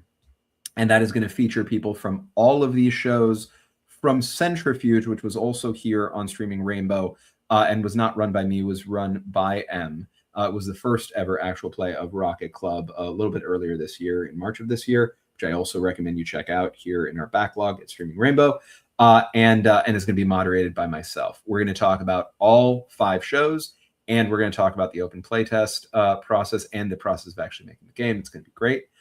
So highly recommend you check that out. We ourselves here for Radical Resonance are going to have episodes. We're not skipping now, so we're going to be here the next 2 Fridays. So from the time that we're filming this, that is the 15th and the 22nd of May. And then on the 30th of May, so Saturday, not Friday, we are going to be live doing a talkback on the show. So feel free to check all that stuff out. We have a lot of educational videos here that have to do with Rocket Club and other stuff. So check those out if you're interested in that. I am in 10 million things. The only other things that I will mention that I'm running and that I'm a cast member in. Follow me and I'll put up stuff about it. The only other thing I'll mention is we're doing a lot of stuff to raise money for Doctors Without Borders with a focus on Palestinian aid. Here and on other channels. Here we're going to be doing on May 16th a live Oops All Serpents. There's a reference to our Inferno game where players who have played the Serpent before are going to be playing alongside Eli, but Eli is not going to be the guide in that situation, the GM. I am. Eli gets to be a player. It's level 20 D&D with the deck of many things, and I've asked everybody to make the most broken, cracked versions of their character that they possibly can, because then I get to bring all my toys too. And we're doing it for a great cause. So if you want to watch that, May 16th, I'm going to be running that here with some wonderful, talented people. We're going to see what happens. Separate from that, over at Many Face Plays and Queers and Spears, and all of this is with Just the Human and Charity TRPGs. Thank you both for that. Streamers Without Borders, working with Doctors Without Borders. We are on the other 2 channels I just mentioned, going to be doing another game of Misspent Youth. We did one recently to benefit the same charity on May 12th, which is a Tuesday at 8 p.m. Eastern. And we're going to be doing at 2:30 p.m. Eastern as a part of a 24-hour streamathon that Just the Human is running across a bunch of different channels. Game of Pasión de las Pasiones, Mass Effect Edition. It's a playset that I'm writing for this purpose. I'd love to be able to use again at a different time. And we're going to be doing it for a great cause there. We have a ton of Pride stuff coming down the pike at this channel and in general that is going to be really exciting. Some of it involves some of the people who are here right now and a lot of other people as well. So check that out. And thank you all very much. Make sure to check out the game. And we'll see you later. Have a great night. Oh, sorry, rating. We Yeah. are rating to new age. I'm terrible at it. We are rating to new age geeks. So stick around to raid new age geeks. Say hi from us. Goodbye, y'all.